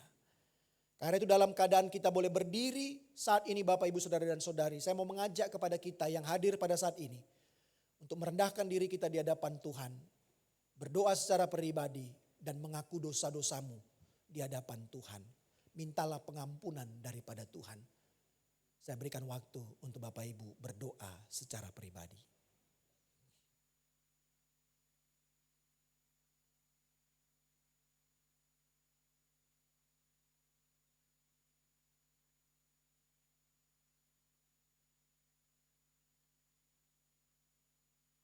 Allah yang Maha Kasih, dengan segala kerendahan hati sebelum umat-Mu di tempat ini menghampiri meja perjamuan-Mu, menerima roti dan anggur sebagai simbol tubuh dan darah-Mu. Kami mau datang ya Tuhan membawa segala pergulatan batin kami. Kami sungguh menyadari bahwa kami telah berdosa terhadap Dikau dan juga sesama kami. Kami di dalam hidup ini Tuhan terlalu sering menyakiti hati-Mu dengan melanggar setiap hukum-hukum-Mu. Kami juga terlalu sering mengesampingkan setiap tugas-tugas yang Engkau berikan kepada kami. Sungguh kami orang berdosa. Ampunilah kami ya Tuhan. Dan kiranya melalui perjamuan kudus saat ini, dapatlah hidup kami diperdamaikan melalui penebusan Yesus Kristus. Amin. Bapak, Ibu, Saudara dan Saudari, bagi kita yang penuh dengan kesungguhan mengaku dosa di hadapan Tuhan, maka kepada kita pun disampaikan berita pengampunan dan berita anugerah. Sebagaimana terambil dari Yesaya 1 ayat 18 dan 19 yang berbunyi demikian. Marilah, baiklah kita berperkara firman Tuhan. Sekalipun dosamu merah seperti kirmizi, akan menjadi putih seperti salju. Sekalipun berwarna merah seperti kain kesumba, akan menjadi putih seperti bulu domba. Jika kamu menurut dan mau mendengar, maka kamu akan memakan hasil baik dari negeri itu. Itulah berita pengampunan dan berita anugerah yang sampai kepada kita. Kita sudah diampuni oleh Tuhan dan biarlah kita juga mempunyai selalu tekad hidup baru. Karena itu disampaikan kepada kita petunjuk hidup baru sebagaimana Yesus sampaikan di dalam Matius 5 ayat 16 yang berbunyi demikian. Demikianlah hendaknya terangmu bercahaya di depan orang supaya mereka melihat perbuatanmu yang baik dan memuliakan Bapamu yang di surga. Itulah petunjuk hidup baru yang sampai kepada kita. Biarlah hidup kita menjadi hidup yang selalu menampilkan perbuatan-perbuatan yang baik. Dan itu juga menunjukkan Tuhan yang telah menebus segala dosa-dosa kita. Bapak, Ibu, Saudara dan Saudari sudah diampuni dari segala dosa, pelanggaran yang dilakukan. Dan biarlah kita juga boleh memberikan rasa sukacita kita dengan memberikan salam perdamaian kepada saudara kita yang ada di kiri kanan muka belakang kita. Kami persilakan Bapak Ibu untuk boleh berbalik. Kalau mau memberi salam atau memberi salam perdamaian dengan cara melipat tangan juga dipersilakan. Dan majelis boleh mempersiapkan dan membuka meja perjamuan.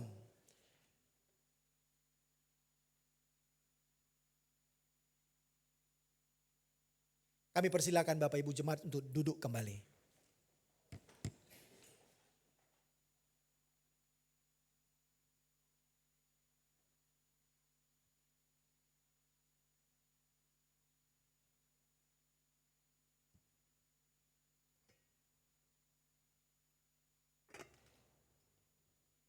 Bapak, Ibu, Saudara dan Saudari, di hadapanmu sudah tersedia roti dan anggur yang akan engkau terima sebagai simbol tubuh dan darah Kristus. Sebelum roti dan anggur engkau terima, mari kita kembali datang kepada Tuhan mendoakan roti dan anggur ini.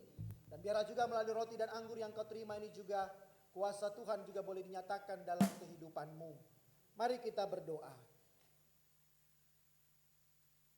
Ya Yesus Sang Penebus, berkatilah roti dan anggur ini yang menjadi lambang tubuh dan darah-Mu.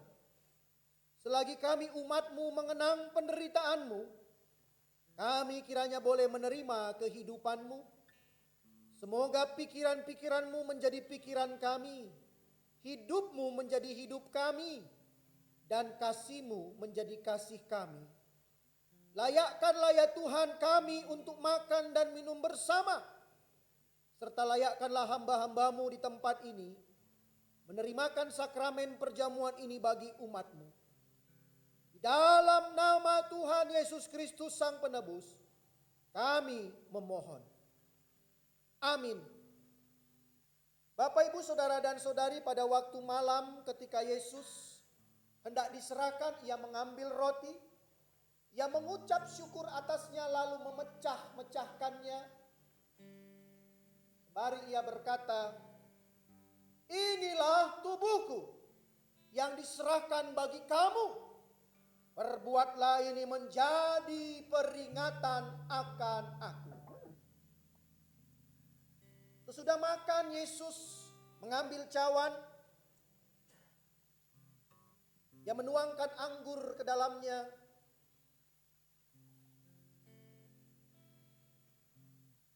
Dia berkata, cawan ini adalah perjanjian baru yang dimeteraikan oleh darahku. Perbuatlah ini setiap kali kamu meminumnya, menjadi peringatan akan aku.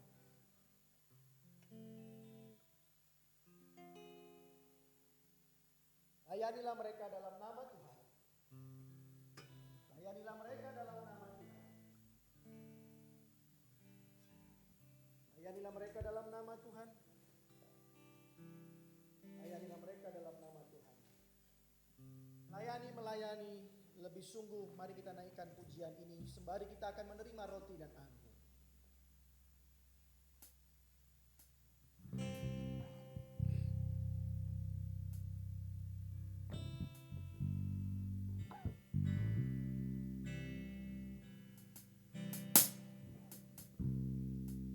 Melayani lebih sungguh,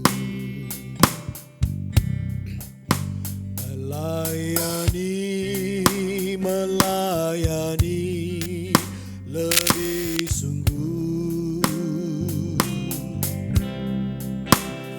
Tuhan lebih dulu melayani kepadaku,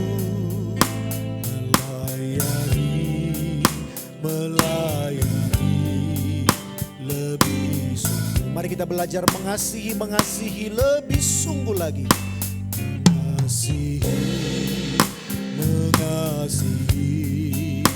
lebih sungguh.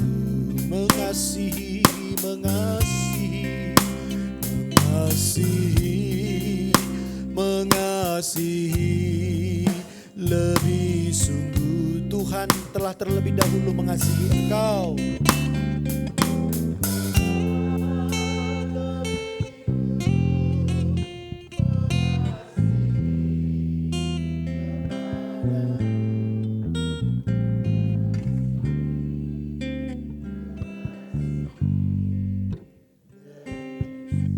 Mari kita belajar mengampuni dengan lebih sungguh.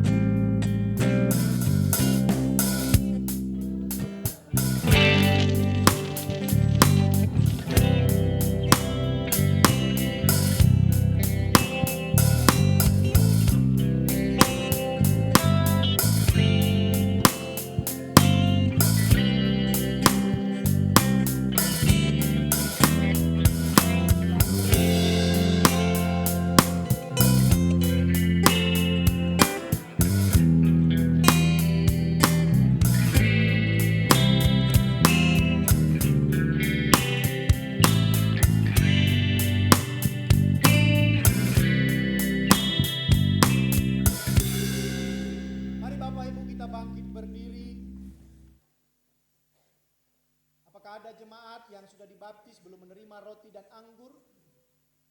Semua yang ada di tempat ini sudah menerima roti dan anggur. Boleh dibuka perlahan supaya tidak tumpah, dan maskernya juga boleh dibuka yang masih memakai masker. Dan sudah kita semuanya menerimanya, marilah angkat roti dan anggurmu di hadapan Tuhan. Biarlah ketika engkau mengangkat roti dan anggur ini juga hatimu juga engkau angkat di hadapan Tuhan. Menjadi hati yang juga siap untuk dilawat, dijamah dan bahkan diubahkan oleh Tuhan.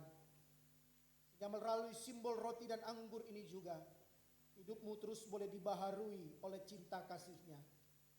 Ingatlah, roti ini adalah simbol tubuhnya. Ingatlah, anggur ini adalah simbol darahnya yang sudah dicurahkan untuk menebus segala dosa-dosamu. Karena itu, makanlah dan minumlah sambil mengenang pengorbanan Kristus, dan terimalah Dia di dalam hatimu dengan syukur. Makanlah.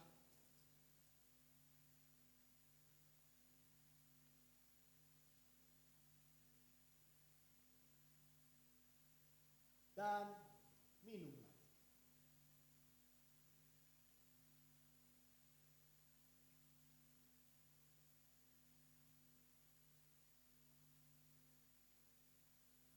Mari kita berdoa. Ya Allah, Engkau telah mengumpulkan kami bersama-sama dalam sukacita surgawi. Melalui pesta rohani yang indah ini, kami mengucap syukur untuk anugerah penebusan yang telah Engkau nyatakan kepada kami. Dan karena itu kami persembahkan syukur kami kepadamu dengan segala kehidupan kami. Dan biarlah hidup kami juga menjadi hidup yang mempermuliakan Engkau. Dan juga keluarga kami menjadi keluarga yang menceritakan segala kebaikan dan perbuatan-perbuatan-Mu. Dalam nama Tuhan Yesus Kristus, kami berdoa dan bersyukur untuk perjamuan kudus saat ini. Amin. Silakan duduk Bapak, Ibu, Saudara, dan Saudari. Kita sudah selesai menerima perjamuan kudus, majelis dapat merapikan meja, dan ibadah dapat dilanjutkan kembali.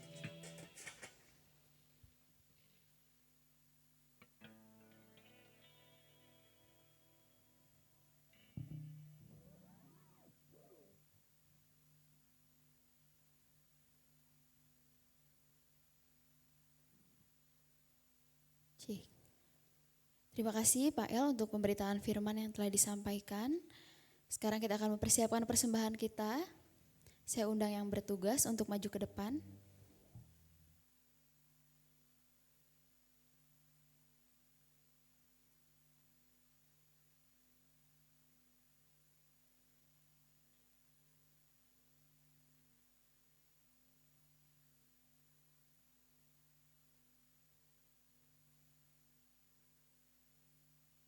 Sebelumnya Bapak Ibu, mari kita berdoa.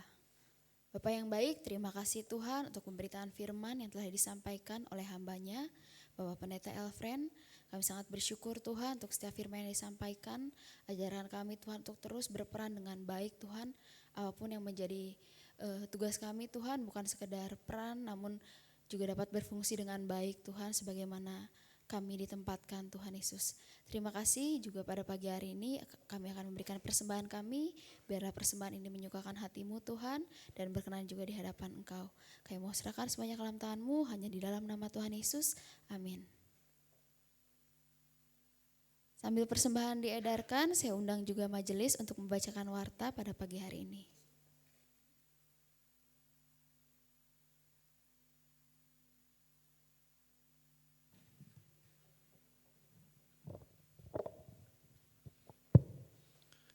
Selamat pagi, salam sejahtera bagi kita semuanya. Mohon perhatiannya untuk beberapa warta jemaat hari ini, Bapak Ibu yang dikasihi Tuhan. Kami atas nama Majelis Hamba Tuhan menyambut Bapak Ibu Saudara yang beribadah pada pagi hari ini.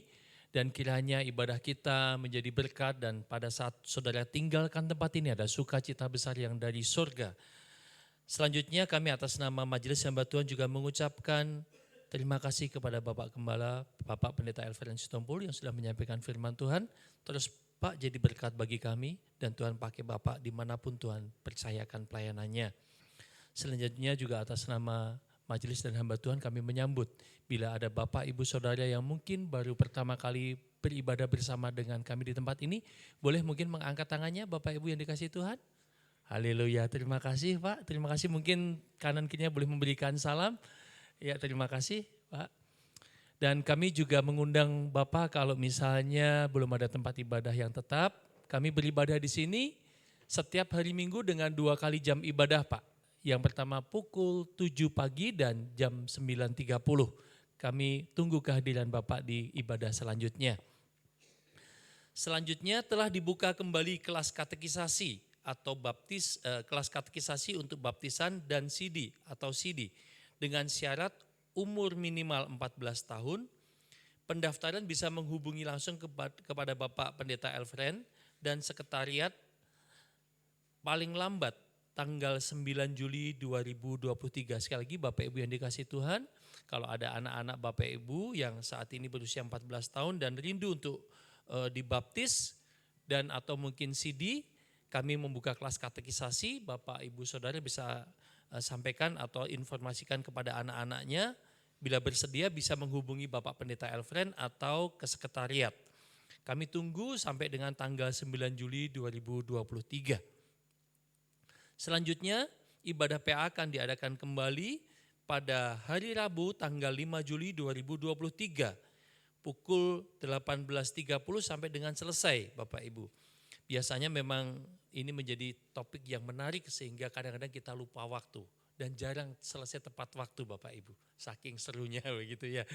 Dan kami menunggu juga untuk kehadiran jemaat yang lain bisa bersama dengan kami. Karena kami percaya dengan pendalaman Alkitab ini, iman kita akan semakin dibangkitkan dan ditumbuhkan. Waktunya tadi Bapak Ibu 18.30 sampai 21, temanya Musa sang pemimpin umat yang tegar tengkuk bagian kedua. Tempatnya di GKMI Bandung, terbuka untuk seluruh jemaat. Dan kita biasanya mulai dengan welcome drink atau snack ya Bapak Ibu yang dikasih Tuhan. Jadi yuk kita ikut sama-sama di acara PA kali ini. Selanjutnya, Komisi Pemberdayaan Ekonomi Gereja memberi kesempatan dan memfasilitasi jemaat GKMI Bandung untuk membuka usaha Pomigor dengan nilai investasi 25 juta Bapak Ibu yang dikasih Tuhan, dengan syarat dan ketentuan bahwa investasi itu sudah termasuk fasilitas mini pom, tangki penampungan dan minyak goreng sebanyak 1.000 liter. Kemudian mempunyai lokasi Pomigor yang bisa diakses keluar masuk mobil. Ketersediaan rutin minyak goreng sesuai putaran omset Pomigor dan servis peralatan Pomigornya. Pengelolaan diserahkan kepada pemilik Pomigor. Nah, bagi Bapak Ibu yang berminat bisa menghubungi Bapak Penatua Bukit Siahaan dan Bapak Alvin. Jadi Bapak Ibu ini menjadi satu hal yang kita rindukan, menjadi satu kesempatan untuk setiap jemaat boleh memberdayakan untuk ekonomi keluarganya. Gitu ya Bapak Ibu yang dikasih Tuhan. Selanjutnya penggalangan dana untuk misi. Shalom Bapak Ibu jemaat sekalian, gereja melalui Departemen Pengembangan Ekonomi Jemaat pada periode Juni sampai dengan Juli, 16 Juli membuka penggalangan dana untuk misi berupa sumbangan barang-barang elektronik layak pakai atau punya nilai sejarah dari jemaat. Setelah barang-barang elektronik tersebut dikumpulkan, selanjutnya akan dijual kembali kepada yang berminat dan dananya digunakan untuk misi GKMI Bandung. Barang-barang elektronik dapat dikumpulkan pada bulan Juni sampai dengan 16 Juli. Dimohon partisipasi jemaat sekalian. Jadi Bapak Ibu yang dikasihi Tuhan, kami dari majelis sudah berkoordinasi dengan tim pemberdayaan jemaat khususnya untuk penggalangan dana misi ini. Bagi kita, bagi jemaat, mungkin saya percaya juga Bapak Ibu punya barang-barang elektronik. Kali ini barang-barangnya elektronik Bapak Ibu yang dikasih Tuhan. Misal, kita punya televisi yang sudah lama tidak dipakai tapi masih bisa menyala. Kita punya handphone lebih dari satu tapi juga sudah tidak dipakai. Karena kan kita suka ganti-ganti handphone begitu ya. Daripada dijual harganya murah begitu ya, kita simpan kadang-kadang. Kemudian ada berapa bisa jadi elektronik yang lain, model tape atau apapun. Nah, nanti barang-barang ini kita berikan kepada gereja. Nah, gereja akan kesannya membuka model kayak lelang. Misal saya ada TV yang di rumah mungkin masih hidup, masih menyala. Kita akan berikan ke gereja, gereja akan membuka lelang. Tentu harganya pasti di bawah harga pasar.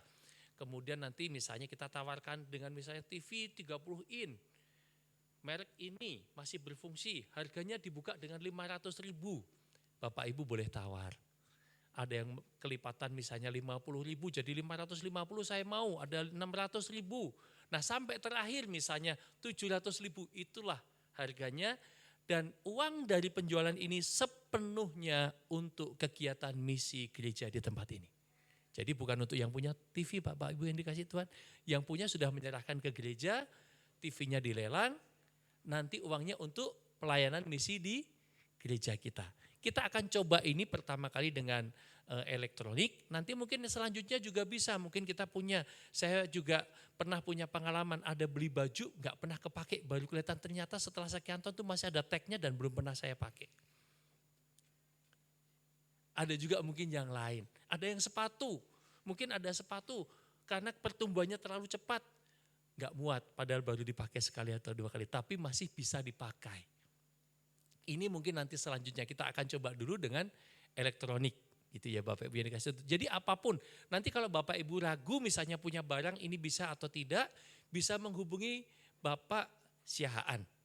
Gitu ya. boleh untuk menanyakan, Pak ini gimana? Mungkin kalau misalnya itu ya udah disimpan di gereja dulu, nanti kita lelangnya di periode berikutnya. Itu Bapak Ibu yang dikasih Tuhan.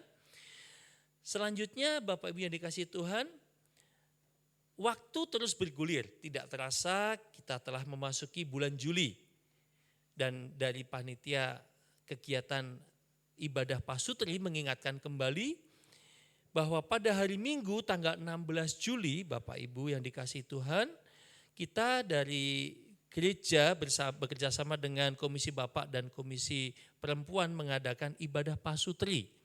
Acaranya ini tanggal 16 Juli 2023 di Maxi Resto dimulai pukul 15.30. Dan Bapak Ibu yang dikasih Tuhan, sampai dengan hari ini itu sudah terdaftar 35 pasang. Jadi 35 pasang ini tentu suami istri. Sekali lagi kami dari panitia mengingatkan bahwa ini untuk kegiatan suami istri. Firman Tuhan tadi jelas mengatakan bahwa keluarga yang berbahagia, keluarga yang bersuka cita, keluarga yang dikasih itu dimulai dari pasangan suami istri. Dan tentunya firman Tuhan ini juga mengingatkan kita semuanya supaya setiap keluarga yang ada di GKMI ini boleh mewartakan Kristus lewat kehidupan keluarganya. Dan ini juga menjadi perenungan setiap Bapak, Ibu, Saudara dan saya. Apakah keluarga saya sudah bisa menceritakan Kristus melalui kehidupan keluarga suaminya, istri dan anak-anaknya. Dan tentu untuk keluarga bisa menceritakan Kristus dimulai dari pasangan yaitu suami istri. Nah oleh karena itu Bapak Ibu kali ini khusus memang kita adakan kegiatan ini untuk pasangan suami istri. Jadi Bapak Ibu yang sudah daftar hadirlah dengan suami dan istri. Bukan suami dan anak misalnya atau istri dengan kakak misalnya enggak ya. Sekali lagi ini suami dan istri. Jadi ini khusus kita adakan untuk suami dan istri. Jadi jangan lupa Bapak Ibu yang dikasih Tuhan. Nah karena masih ada slot sekitar 9 pasang, kami masih menunggu pendaftaran ini dan saya harapkan deadline-nya kita akan putuskan nanti di tanggal 7. Ya, pembayarannya di tanggal 7 dan sekaligus mungkin menjadi penutupan untuk pendaftarannya tanggal 8, bisa tanggal 8. Tapi pembayarannya tanggal 7 ya Ibu Yuni ya. Sama-sama tanggal 8 juga, berarti terakhir di tanggal 8. Ya, jadi Bapak Ibu, ayo kita bersama-sama kita bangun keluarga kita. Supaya tadi dikatakan kalau keluarganya itu kuat, gerejanya kuat dan pasti negaranya juga menjadi negara yang kuat. Selanjutnya kami juga ingin sampaikan juga untuk ulang tahun pada minggu ini. Yang pertama Ibu Kristi Lim Syuhua tanggal 2 Juli, Bapak S. Nainggolan tanggal 3 Juli, dan Ibu Haditasari tanggal 3 Juli. Demikian warta jemaat pagi ini, Tuhan Yesus memberkati.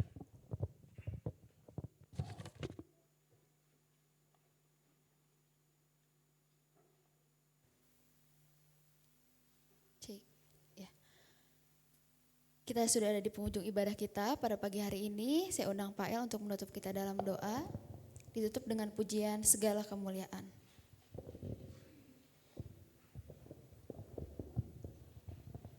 Ya Bapak Ibu tadi diingatkan ya untuk penggalangan misi. Rencana kita nanti bulan Agustus akan memfollow up pelayanan yang sudah pernah kita lakukan ke LPF Trisakti di Lampung. Jadi tolong juga Bapak Ibu kita dukung ini.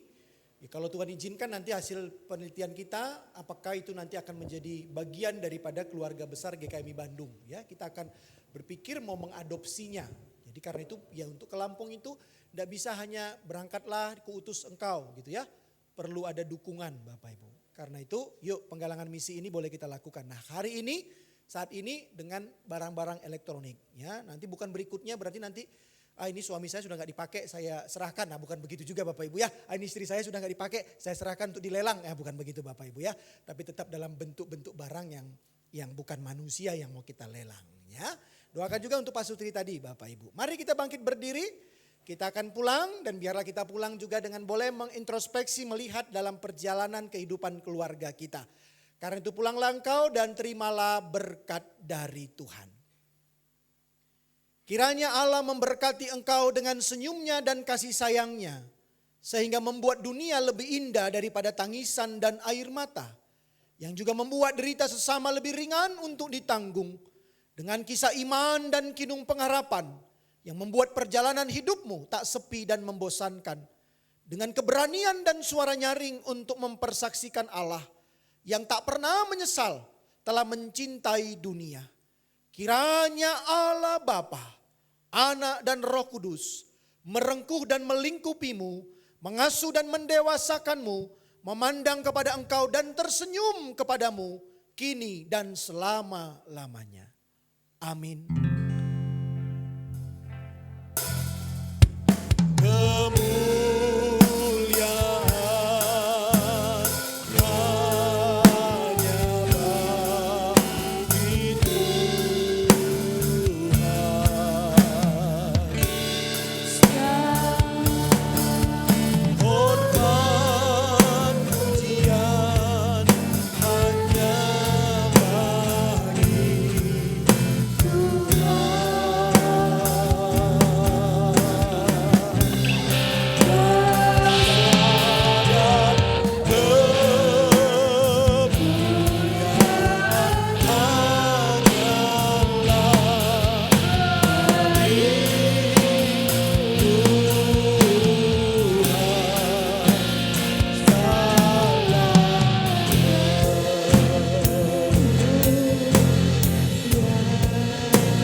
Selamat hari Minggu, Tuhan Yesus memberkati. Silakan bersatu teduh sejenak.